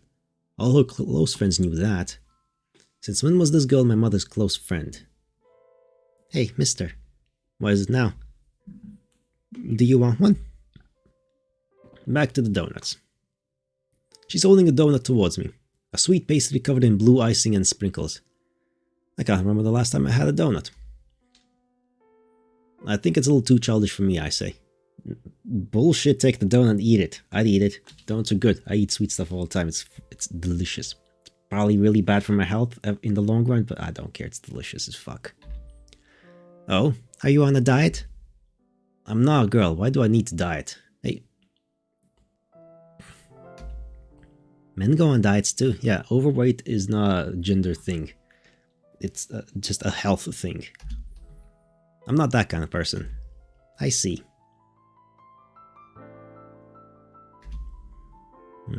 Yeah, it's a biological thing. Like, by all accounts, I should be overweight, but I'm not. Okay, actually, I don't eat that much. That's all. I should eat way more, but even then, I don't think I could gain weight. I'm a skinny little bastard. Like 70 kilos at most. She frowns. She looks disappointed. It's rude to refuse other people's kindness. I mean, it's technically his own donuts. Hey, I bought these for you, remember? I know, but you look like the kind of person who could do with eating a donut every once in a while. What do you mean? Lily takes a while to respond. She holds the donut in one hand and picks it apart with her fingers. She places these small, crumb-sized bits in her mouth and chews on them slowly. I guess she really does love donuts. Though there are so many happy things surrounding you, you always look so sad, she says after a while. My mother died last week. Yeah, you keep using that as an excuse now. You shouldn't use your mother as an excuse. It's rude. What do you mean an excuse? She really did die, yes, that's a fact. That's not an excuse to, like, be sad all the time. Cope with it. Instead, I know. Then, but... She licks the icing off her fingers. Her little tongue is light pink, like a cat's. You're not actually upset about your mother, are you? It's a harsh statement. Sharp and sour. It doesn't match the sweet icing still stuck to her fingertips. You're not sad about her. I can tell. The only person you feel sorry for is yourself. I opened my mouth but no words come out. I don't know how to reply. Lily's words strike a chord inside me. I recognize that accusation. It's one I've heard before. It's what Cassandra said to me a few years ago. Almost exactly the same. Oh, memory lane now. You don't care about me at all. Even though I tried so hard.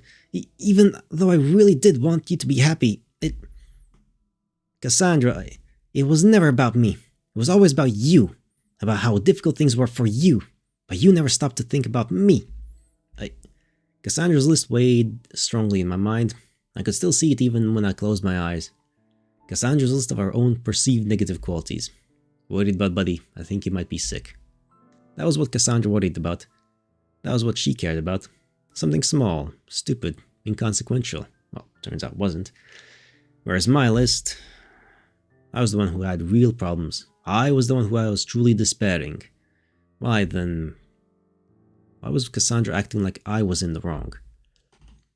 I'm through with you, do you hear me? Through! Cassandra, even when Buddy died, even though my baby, my precious darling is dead, you still have to make it about you. It's like you don't know how to sympathize with anyone. She was right, I don't. Of course I don't. How can anybody sympathize with anyone when we all live inside our own heads? Sympathy, empathy, compassion. Aren't those all things we tell ourselves so we can feel good? So we can feel kind? So we can feel wise? But when it comes down to it, does anybody really truly care about anybody else? Yeah, tons of people do. Tons of people do. You're just being weird. Like me. As well. I don't care a lot of things as well. Like I said, I'm a very selfish prick myself. That's just how it works. But I don't have to make... Anyway, whatever, it's not about me. As long as life is good for us, as long as we're comfortable, aren't we fine? As far as I'm concerned, yes. Isn't that how people work? Not all of them. Everyone defines their own things for themselves. Everyone works differently. You're a selfish person, you know. I know. I can't say a word. I can only look at Lily, my mouth parted in a small O. It's the same shape as those ring donuts she likes. The exact same. Why does she like them so much? I don't know. Does it even matter? Maybe it does. Maybe it doesn't. You're selfish because you're sad. Not for other people, but for yourself. But there are so many things more important than that in the world. You just need to open your eyes. You sure sound like you know a lot. I should hope so. After all, after I've been alive for so long. Hey, you're only a kid. If you start talking like that, you'll make me feel really old. I already told you I'm not a kid. Appearances can be deceiving. Evidently so, I stutter. I can't help myself. I'm feeling more than a little overwhelmed. There are lots of sad people in the world, Lily says. Almost everyone has something they're upset about. The world is a sad place, I say. It is. It's a very sad place. And there are so many sad, lonely people. So tell me this. She draws in a deep breath, clears her throat. Why do you think that you are the saddest? Why do you think your suffering matters the most? And why do you think anybody should care? Oh, I got an answer. Inside your own, everyone has their own world inside their head. Inside your own head, you are the saddest, you are suffering the most to you. But the last one, nobody should. No. Caring, that's for them to decide whether to care or not. My body stiffens. My shoulders shake. Never in my entire life have I been spoken to like this. Never. Well, that sucks. You should be. At least try to talk like that to yourself. Self-analysis is not that great or useful, but it's better than nothing. Challenge yourself. Confront your own bastardry inside your head. I've simply come to accept it for that, and I'm not really bothered about changing it. Whatever. Cassandra tried. She wanted me to understand. She told me things, so many things about herself, about her life, but I ignored it. I ignored it, and I ignored her too. I can hardly remember a thing about her. Only her blonde hair and her red lipstick. And Buddy. But I bought you donuts, I say almost desperately in some sad attempt to earn back Lily's favor. It's so pathetic.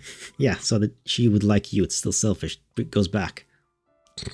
Come on, dude. That's dumb. Just like a scene from some cheesy chick flick. The male love interest running desperately to the airport, train station, it doesn't matter where, out in the snow, searching for the lost love of his life. Don't go, come back, please come back. But Lily's expression doesn't flicker. It's true, you did, she says simply. And I like it when you smile, I say. And there it is. I like it when you smile, it makes me happy. And there it is. You just proved her point. You do? Lily tilts her head to one side. Her light blue eyes are large and glassy. Her eyelashes are very, very long. She really is a pretty girl. Of course she is. It's because she looks like Imogen. Imogen Parker, my first love. The resemblance is uncanny. Maybe too uncanny. And that goes both ways, mister. It does? Yeah, it does. She looks at me. Her gaze is piercing. It's an expression you could cut yourself on. I broke a dish once. I thought I swept up all the pieces. I was wrong. A few weeks later, I lacerated my foot on a piece of china, hidden out of sight. It hurt like hell and bled quite a bit. I still not turned up for work the next day though. That's the kind of person I am. That's how you have to be in this world. I mean, if you don't take days off, and you get an actual injury, then like, fuck work, you can take a fucking day off. Call in, yeah, I got injured, I'm like, whatever. I'm sick. Like, is it really that kind of job where you have to have a doctor's notice or something like that? Because fuck that. A single day, you can take a single day off. It's not going to be the end of the world. The company is going to be fine. Work's going to keep being done. Someone will pick up the slack for the day and whatever. You might have a bit more extra work the next day. Whatever. It's not that big a deal. It's not that big a deal. Fucking, it's not important. Work is not that important. It just isn't. It just isn't. Anyway. It's because you're sad that you're always looking inwards. That's where you're unable to see the obvious, even if it's an inch away from your face. I don't want you to be sad. You've thrown away enough of your life already. So if possible, I would like you to smile, she says. She says it simply, as though it's something easy, but it isn't. Not for me. It won't change anything, I tell her. Maybe not, she agrees. Then what's the point? That's up to you to decide. She's right. Of course she is. Lily has been right about almost everything so far. Why should we break with tradition now? This really is up to me. It's my decision. Nobody can make me happy but me. Nobody has the power to make me smile other than myself. Though Lily wants me to. Though she's imploring me to. She still can't make me. Ah, make your choice. Fucking hell. I wasn't expecting a choice.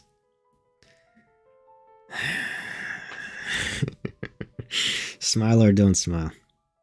Come on, try. Do something, mate. Smile. At least try. Be selfish. Smile for yourself. 12. A Lily. I think this is going to be the ending. As I walk home, the sun starts to set. Walking through the gently undulating valleys, flowers hiding shyly amongst the fronds of grass, is more relaxing than I thought it would be. There isn't much to see in Wales. Rain and sheep and hills studded with flowers. What little Wales does have, however, it excels in. The rain in Wales is almost always torrential. The sheep are white and fluffy like walking cotton buds, and the hills stretch out before your eyes in a vast carpet of green. I think I like Wales more than I like London. Then again, that isn't saying very much. I like most places more than London. The lack of pigeons is a definite plus. London pigeons are a distinctly depressing breed of bird. All missing legs, open sores, and crusted over eyes. I used to have my lunch outside during sunny days, at a small park a stone's throw away from my office. After the pigeons started flocking around me, however, desperate for a bite of my cheap Greg's sandwich, I lost the heart. Watching them jostle for a crumb of tuna crunch was inexplicably soul-destroying.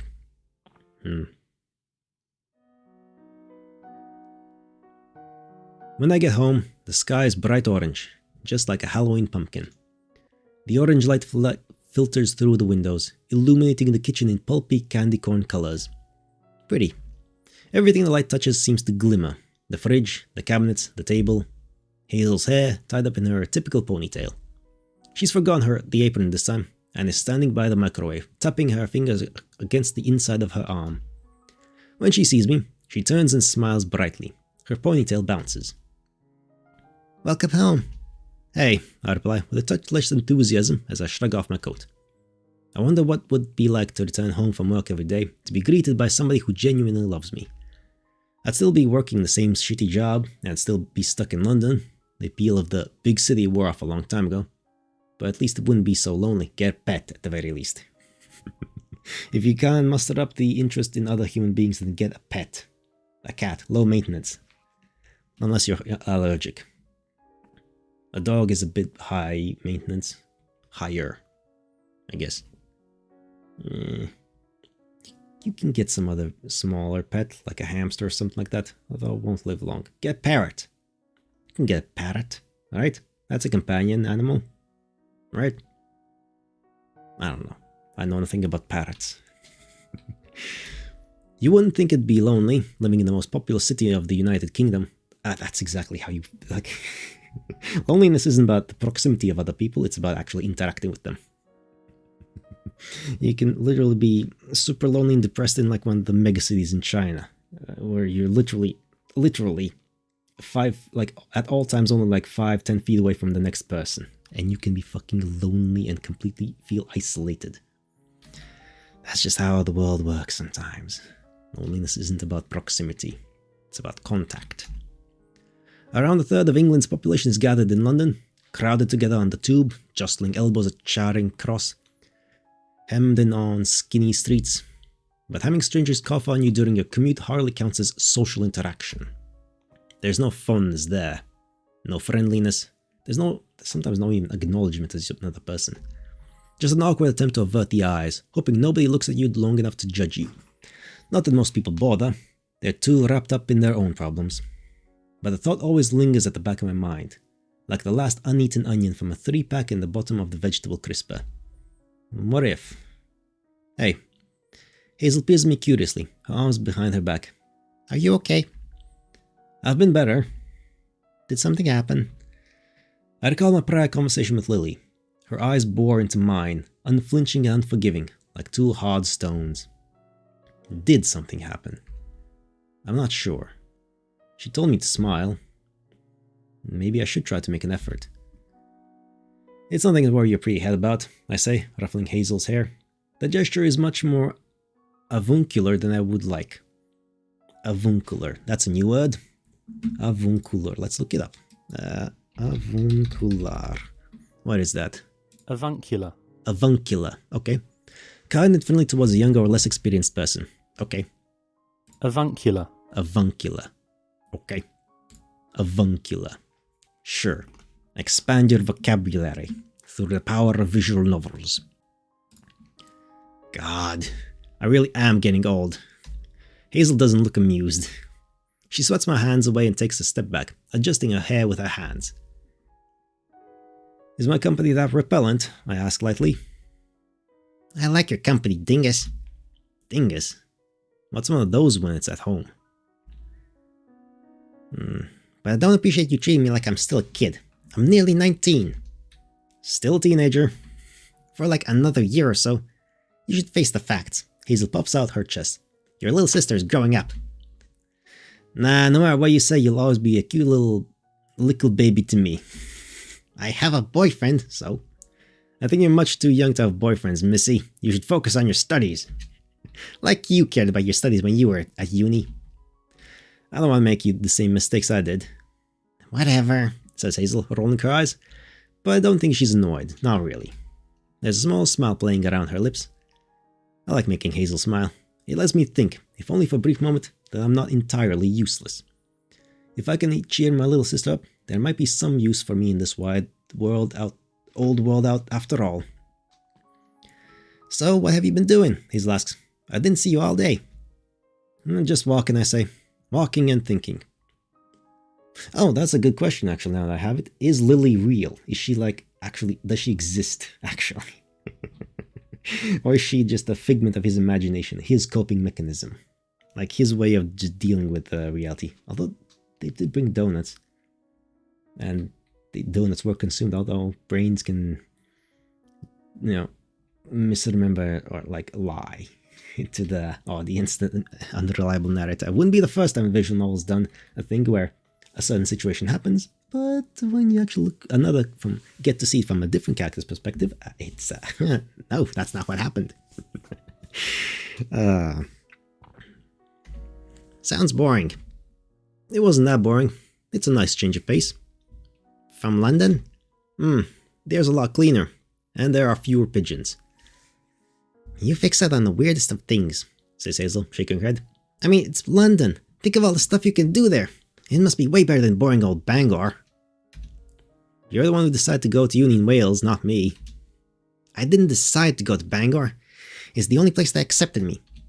And you might as well make the most of it.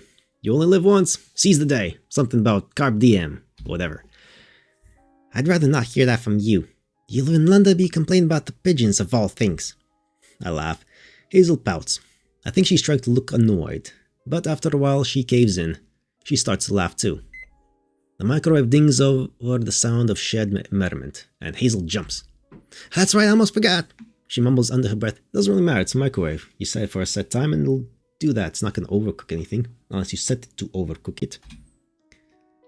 She makes her way to the whole microwave, releasing the door with a dull thud. The microwave is an old model.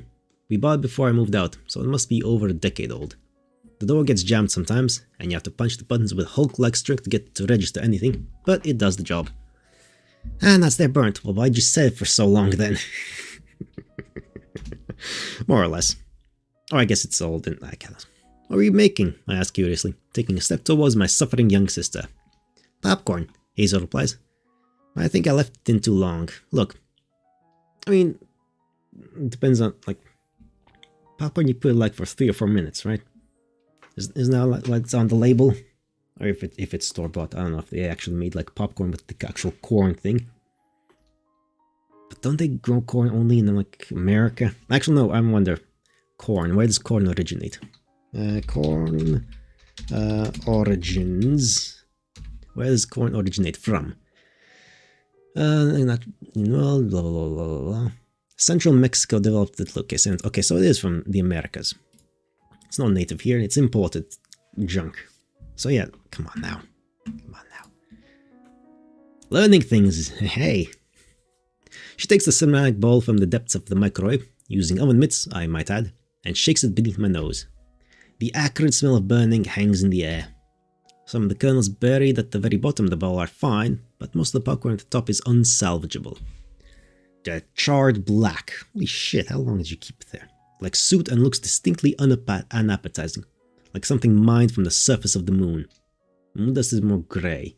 This is like a coal mine. I mean, it's literally charcoal. I pull a face. That's gross. I know, and what's the last bag too?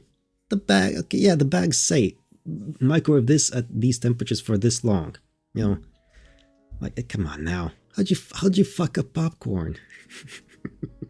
That's embarrassing, honestly. That's kind of embarrassing. But I guess the microwave itself is kind of shitty, so eh. I think we're running a little low on supplies. Well, yeah, Dad hasn't been shopping in a while. I don't think he feels up to it. Not after. Hazel's voice trails off. She doesn't want to say it. Not after Mum died. Ever since our muted game of Risk, the topic has become something of a taboo. There's no point dwelling on things that will make us even sadder, but you need to move on, otherwise you're just gonna be stuck in this. You need to, like, have a family cry, hug, like, a session, and whatnot. Like, go through, like, a family album with pictures of her, or something like that. Whatever, stuff like that. Living in Wales, scenic though it is sad enough in and of itself. Hazel sets the bowl on the table and removes the gloves. Then she picks at the popcorn. She winces when the pads of her fingers make contact with the kernels and draws them away. Her fingertips are stained sooty black. Is it hot? I ask. Extremely. You're not going to eat that, are you? Well, I didn't make it to look at it, says Hazel, but she sounds unsure. Just throw it away. I don't blame her. Here's a few words of worldly advice, I say loftily. I wouldn't eat those if I were you. No? No. They look like they should be in the containment facility, not in your stomach. I mean, you're in Wales, it's still biological matter, just like, I don't know, grind it up into like a paste with some water and just throw it as fertilizer on some like whatever, wherever.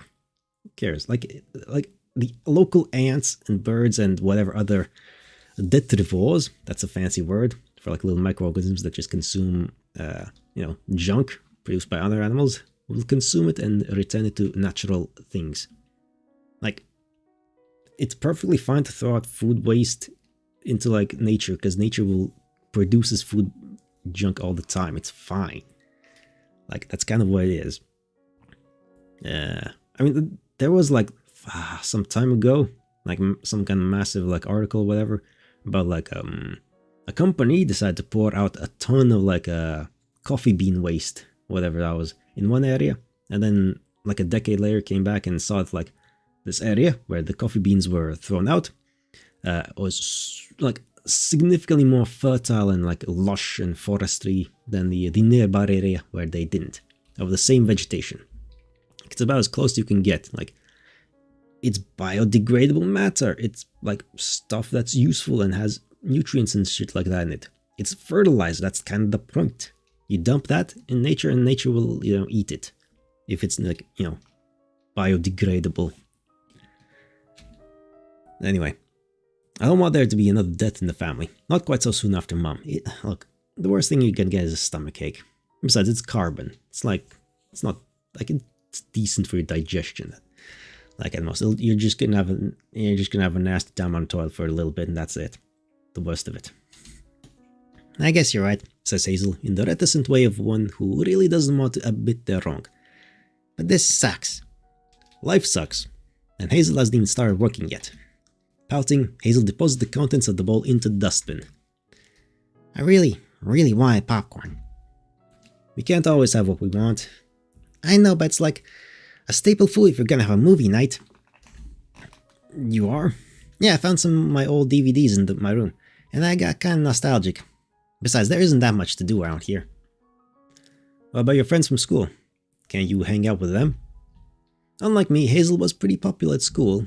She was forever getting Mom to ferry her across carefully to see all her mates. I guess, says Hazel, frowning, but they're all at uni. Ah, of course, I say. I should have known. Hazel had to take time off so she could come back home for the funeral. She should really be back at Bangor. When are you leaving? I ask. At the start of next week, she says. I want to stay a little longer. I don't know how well Dad's holding up, but I guess this will sound kind of cruel, but it's so boring here. I need something to take my mind off of everything, or I'll go crazy. Nah, that's not cruel, it's true. You seem to be doing alright. I wonder. I really do. Maybe I needed a break. I've been breathing in the smoggy London air for much too long. It's warped me. No wonder Jekyll and Hyde was set in London. There's no better backdrop for a gothic horror about split personalities. Even the kindest, most mild-mannered people can be driven around the bend after braving the London Underground for years on end. Hey, Hazel suddenly pops up. Do you want to watch a movie with me? I don't have any popcorn, but I can make you a bowl of shreddies. I'm not sure. Or country crisp? I think we have Frosties too. I don't know. After spending time with Lily, my head feels far too stuffed with thoughts. Good. Go watch a movie, something brainless. Don't think. Enjoy some Hollywood explosions or whatever. I think I need some time alone. A chance to relax and unwind. But the Frosties are a tempting offer. And it has been a while since I spent some quality time with Hazel. Come on, do it. If there's a choice, we're going to make that. I don't think the funeral really counts. No, it doesn't. What movie is it? I ask. Hazel smiles brightly. She's got me, and she knows it. She really is a wily one. Toy Story. That's a good movie. And she said she wasn't a child. Hey, it's a good movie. It's got some fucking adult things. It's been a very long time since I've seen it. I think I've only seen it once. Like, it's a good movie. Adults can enjoy it as well. Oh well. I suppose there are worse ways to spend my evening than watching Toy Story with my little sister, balancing cold bowl of Frosties on my knees. I mean, I bet if I watched it again, now, I would see a lot of things that are like, that's something kids wouldn't pick up on. But like, that's some clever commentary on things that like, probably. There's a million analyses of this kind of stuff on the internet, if you want. If you don't have the time to watch the full movie, you can probably get that. I probably might. Maybe. If I care, maybe. Maybe I should look that up. Get like Anyway, moving on. What else would I do with myself? Lie in my room and think too much? Probably. I think I think far too much. It would be nice to turn my brain off for a while. If only that for a while could be stretched out into infinity. And beyond. God damn it. You just made a movie reference yourself, mate. Halfway during the movie, it started to rain. I could hear the droplets pelting against the window and rattling the panes. It's windy too. I wonder how the violets in our garden are faring. They were always our mother's favorites. But she isn't around to appreciate them anymore. I lie in my bed, staring up at the ceiling. No matter how I toss and turn, I just can't get comfy. The wind and the rain continue to whip up merry hell outside.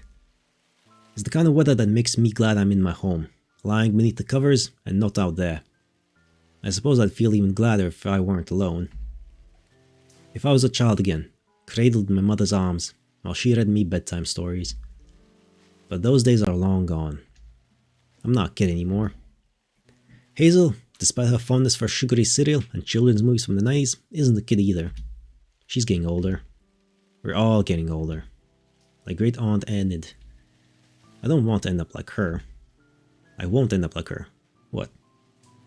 She's, self-sufficient, more or less. Will I? The thought is almost too miserable to contemplate. Even more miserable than the pigeons that congregate in London parks. Also, I do want to get back to the previous bit, but like having stories read to you, people really like that. You know? Like, that's why fucking audiobooks are such a fucking massive thing. Like, hell. That's why I'm doing this. Here, right now. Like, I like when stuff's read to me. I'm doing this out of spite, at least partially, for all those fucking Let's Players that didn't read the fucking story when it was happening on screen. They just expect me to flip over to the screen or to the other tab, or back when I had only one monitor. Like, hell no, read this thing. You're reading some things, read all of the things. Fuck's sake. Anyway, I'm being petty now again. Even more miserable than the pigeons that congregate in London parks. What do they do when it rains? They're birds. Their feathers are more or less hydrophobic, so it doesn't matter. They just, huddle somewhere, but generally they don't give a fuck. They're pigeons. Not that it really matters. Does anything? Objectively, no, the universe doesn't matter, it's just a thing that exists. It's our existence that we create subjective importance to things that make things matter to us individually and as groups and larger, ever-expanding groups up to civilization levels. But objectively, no. Fuck all matters.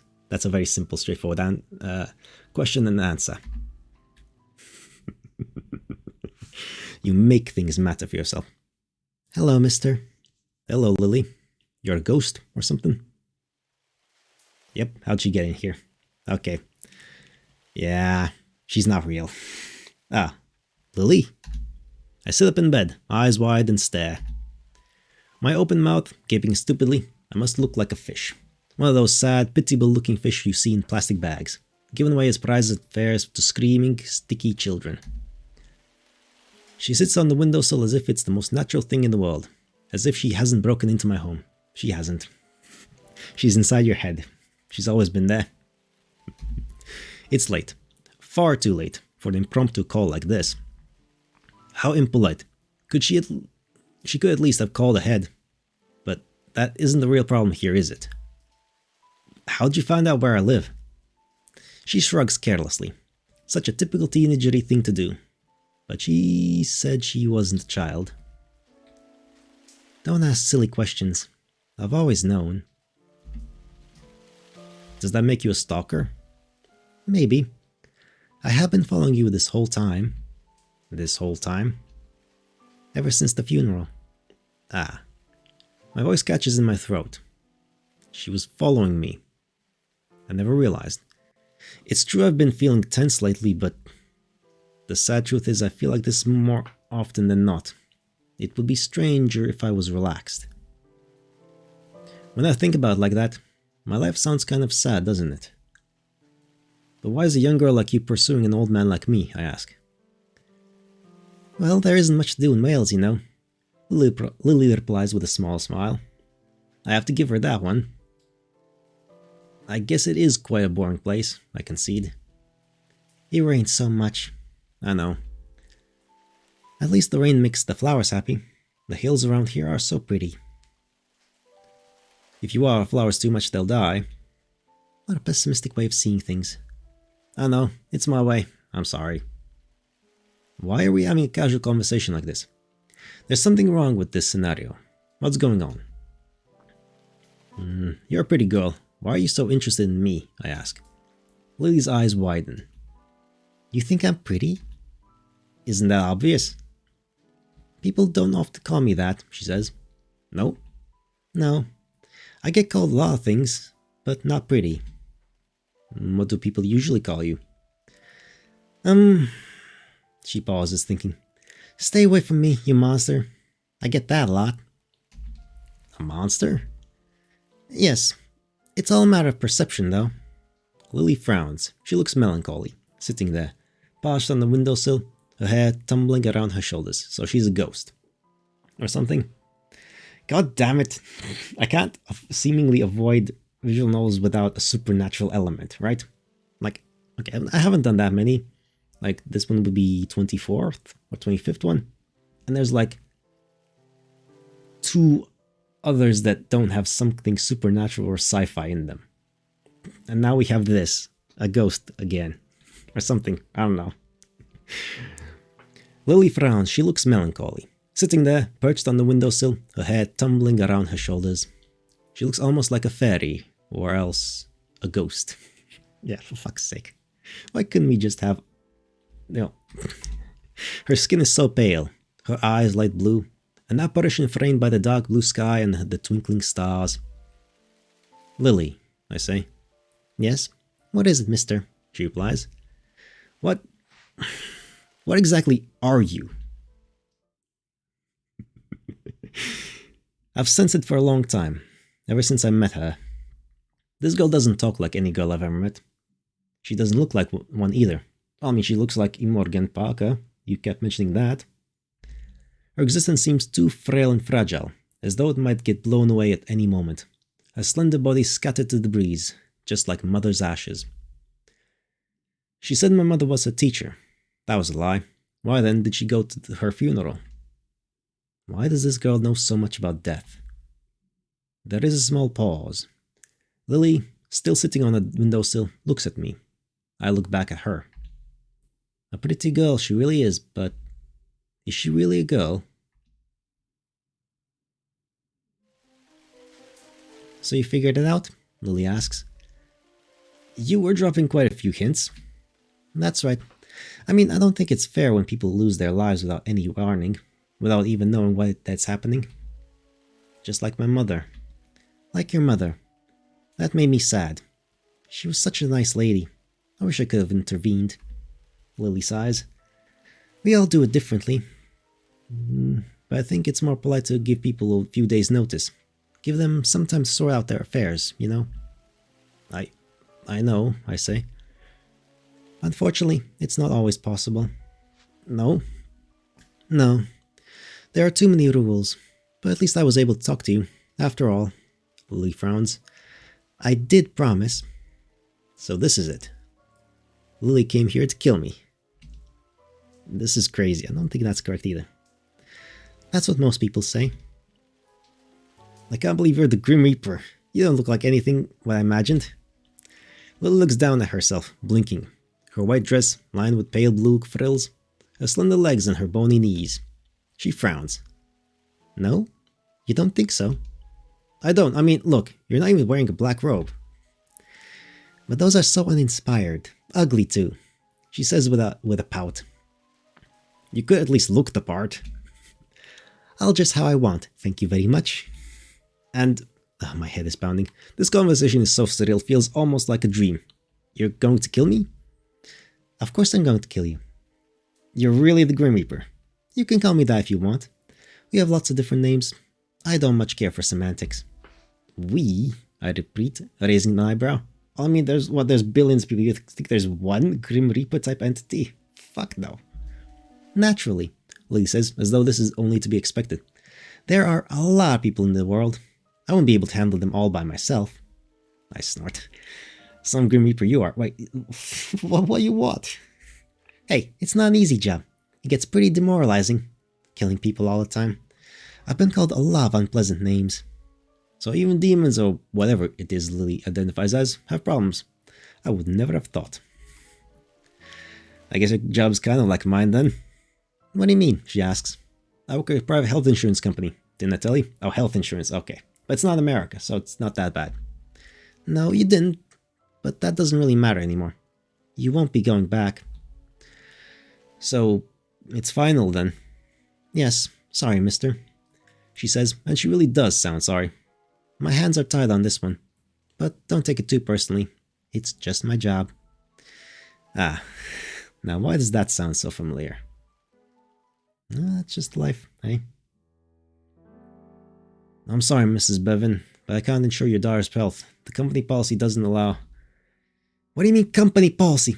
The value of my daughter's life can't be dictated by some company. She's my daughter and she... Regardless, there is a policy. I'm sorry to hear about your daughter, but... Heartless! You're heartless, all of you! What gives you the right to decide how much my daughter's life is worth? Don't tell me her life is worth a she... Mrs. Bevan, please. Susie! My Susie! She... Mrs. Bevan. Monster! You monster! Don't you have any compassion? Yeah. Then came the tears. Mrs. Bevan was sobbing at the end of the phone, sobbing over the fate of her daughter. If I did give her money, which I couldn't and I didn't, it wouldn't change anything. Susie was going to die. Leukemia is a terrible illness. But a little bit of money might have helped. It could buy a gravestone, afford a funeral service. Even if it wasn't much, like putting a plaster on a gaping chest wound, it might provide some small comfort for the grieving family. But I couldn't do that. That wasn't allowed. And so, even though it made Mrs. Bevan hate me, and even though she called me a monster, there was nothing I could do. It wasn't my problem. I'm sorry, madam. My hands are tied. This is my job, you know. Of course, those words were mere pleasantries. It was nothing more than an attempt to avoid my share of blame. It wouldn't help anything. It didn't mean anything. And Mrs. Bevan knew that. That's why she said, her voice partially indistinguishable due to tears, "You would say that. You were trained to say that. But you know what? That's what the Nazis said too." I mean, not wrong. I'm sorry, mister. I really am, she says. That's just how it is. It's alright, I say, swallowing. I understand. I can't argue with her. I don't have the right. That would be incredibly hypocritical, wouldn't it? But I still want to know. Why me? I ask. Why not you? But were you hoping for a reason? Something that you could accept? Something that would make you happy? Is that what you wanted? I suppose. Well, I'm sorry, but... Lily looks at me. Her bright blue eyes are swimming. Though her voice is cool and mechanical, her shoulders are shaking. She looks like she's going to cry. And that's just the way life is. You're born, and then you die, and there's no reason for it. There's no meaning. There's no nothing. So don't try to look for a reason, and don't try to seek out an answer. There isn't one I can give you. Even though you're the Grim Reaper. Even so. Not even you know why, I ask. I don't. Nobody does. It's like trying to multiply numbers by zero and hoping for an end product larger than nothing. It's not possible. Not for anyone. Regardless of whether you're a seasoned academic or somebody who can barely do their 5 times table. How intelligent somebody is and how much experience they have in the face of something impossible, none of that matters, she says. That's pretty nihilistic. I'm a pretty nihilistic person. I guess that's what happens when you've been to so many funerals, I say. Maybe it's inevitable. With so much death in the world, it's hard to be happy, she says. But I still remember. My voice trails off. What do you remember? Lily asks. I remember what you told me. You said, no matter what, even if there's no meaning to it, you should try to smile. That's right, I did. Lily lifts her head and looks at me. Her eyes are captivating. You could drown in them. How much death has she seen? How many people has she killed? Did she cry for all of them?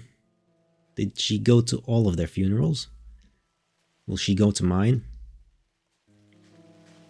Why do you want me to smile? If you knew I was going to die, what's the point? I ask. There is no point. There's no point in anything, she replies simply.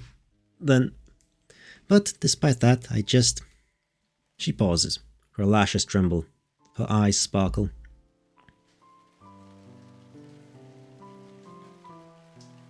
Running down her pale, pale cheeks, white as a ghost's, I can see tracks of tears.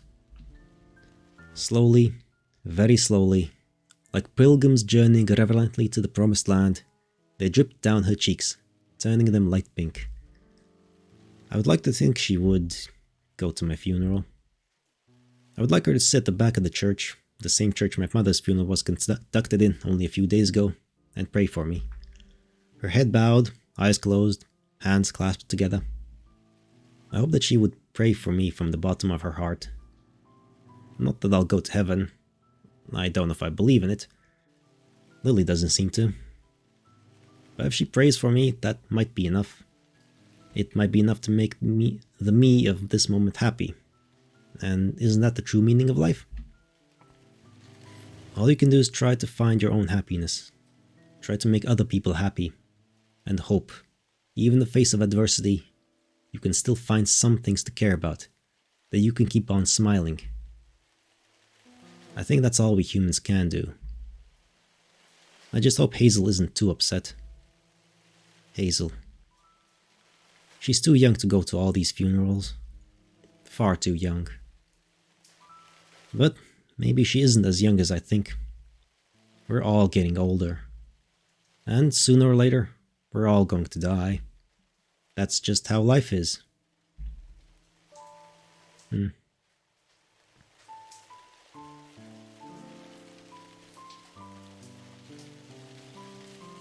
Written by ebi-hime, programmed by ebi-hime as well. And that's that. Art by Silly Selly Ezri, interface by Silly Selly. Silly Selly. Aww. Music Yuzuki, sound effects Bastard Tail, Comcreat, Lokon Himen, and Sound Arrangers. Loco Hing Hyman. Fonts, dancing, great vibes, Meriwether, Nunito Sans, proofread Yuzuki Zolf. Russian translation Kuroneko, Russian editor Usagi Toxic. Engine Renpi by Python.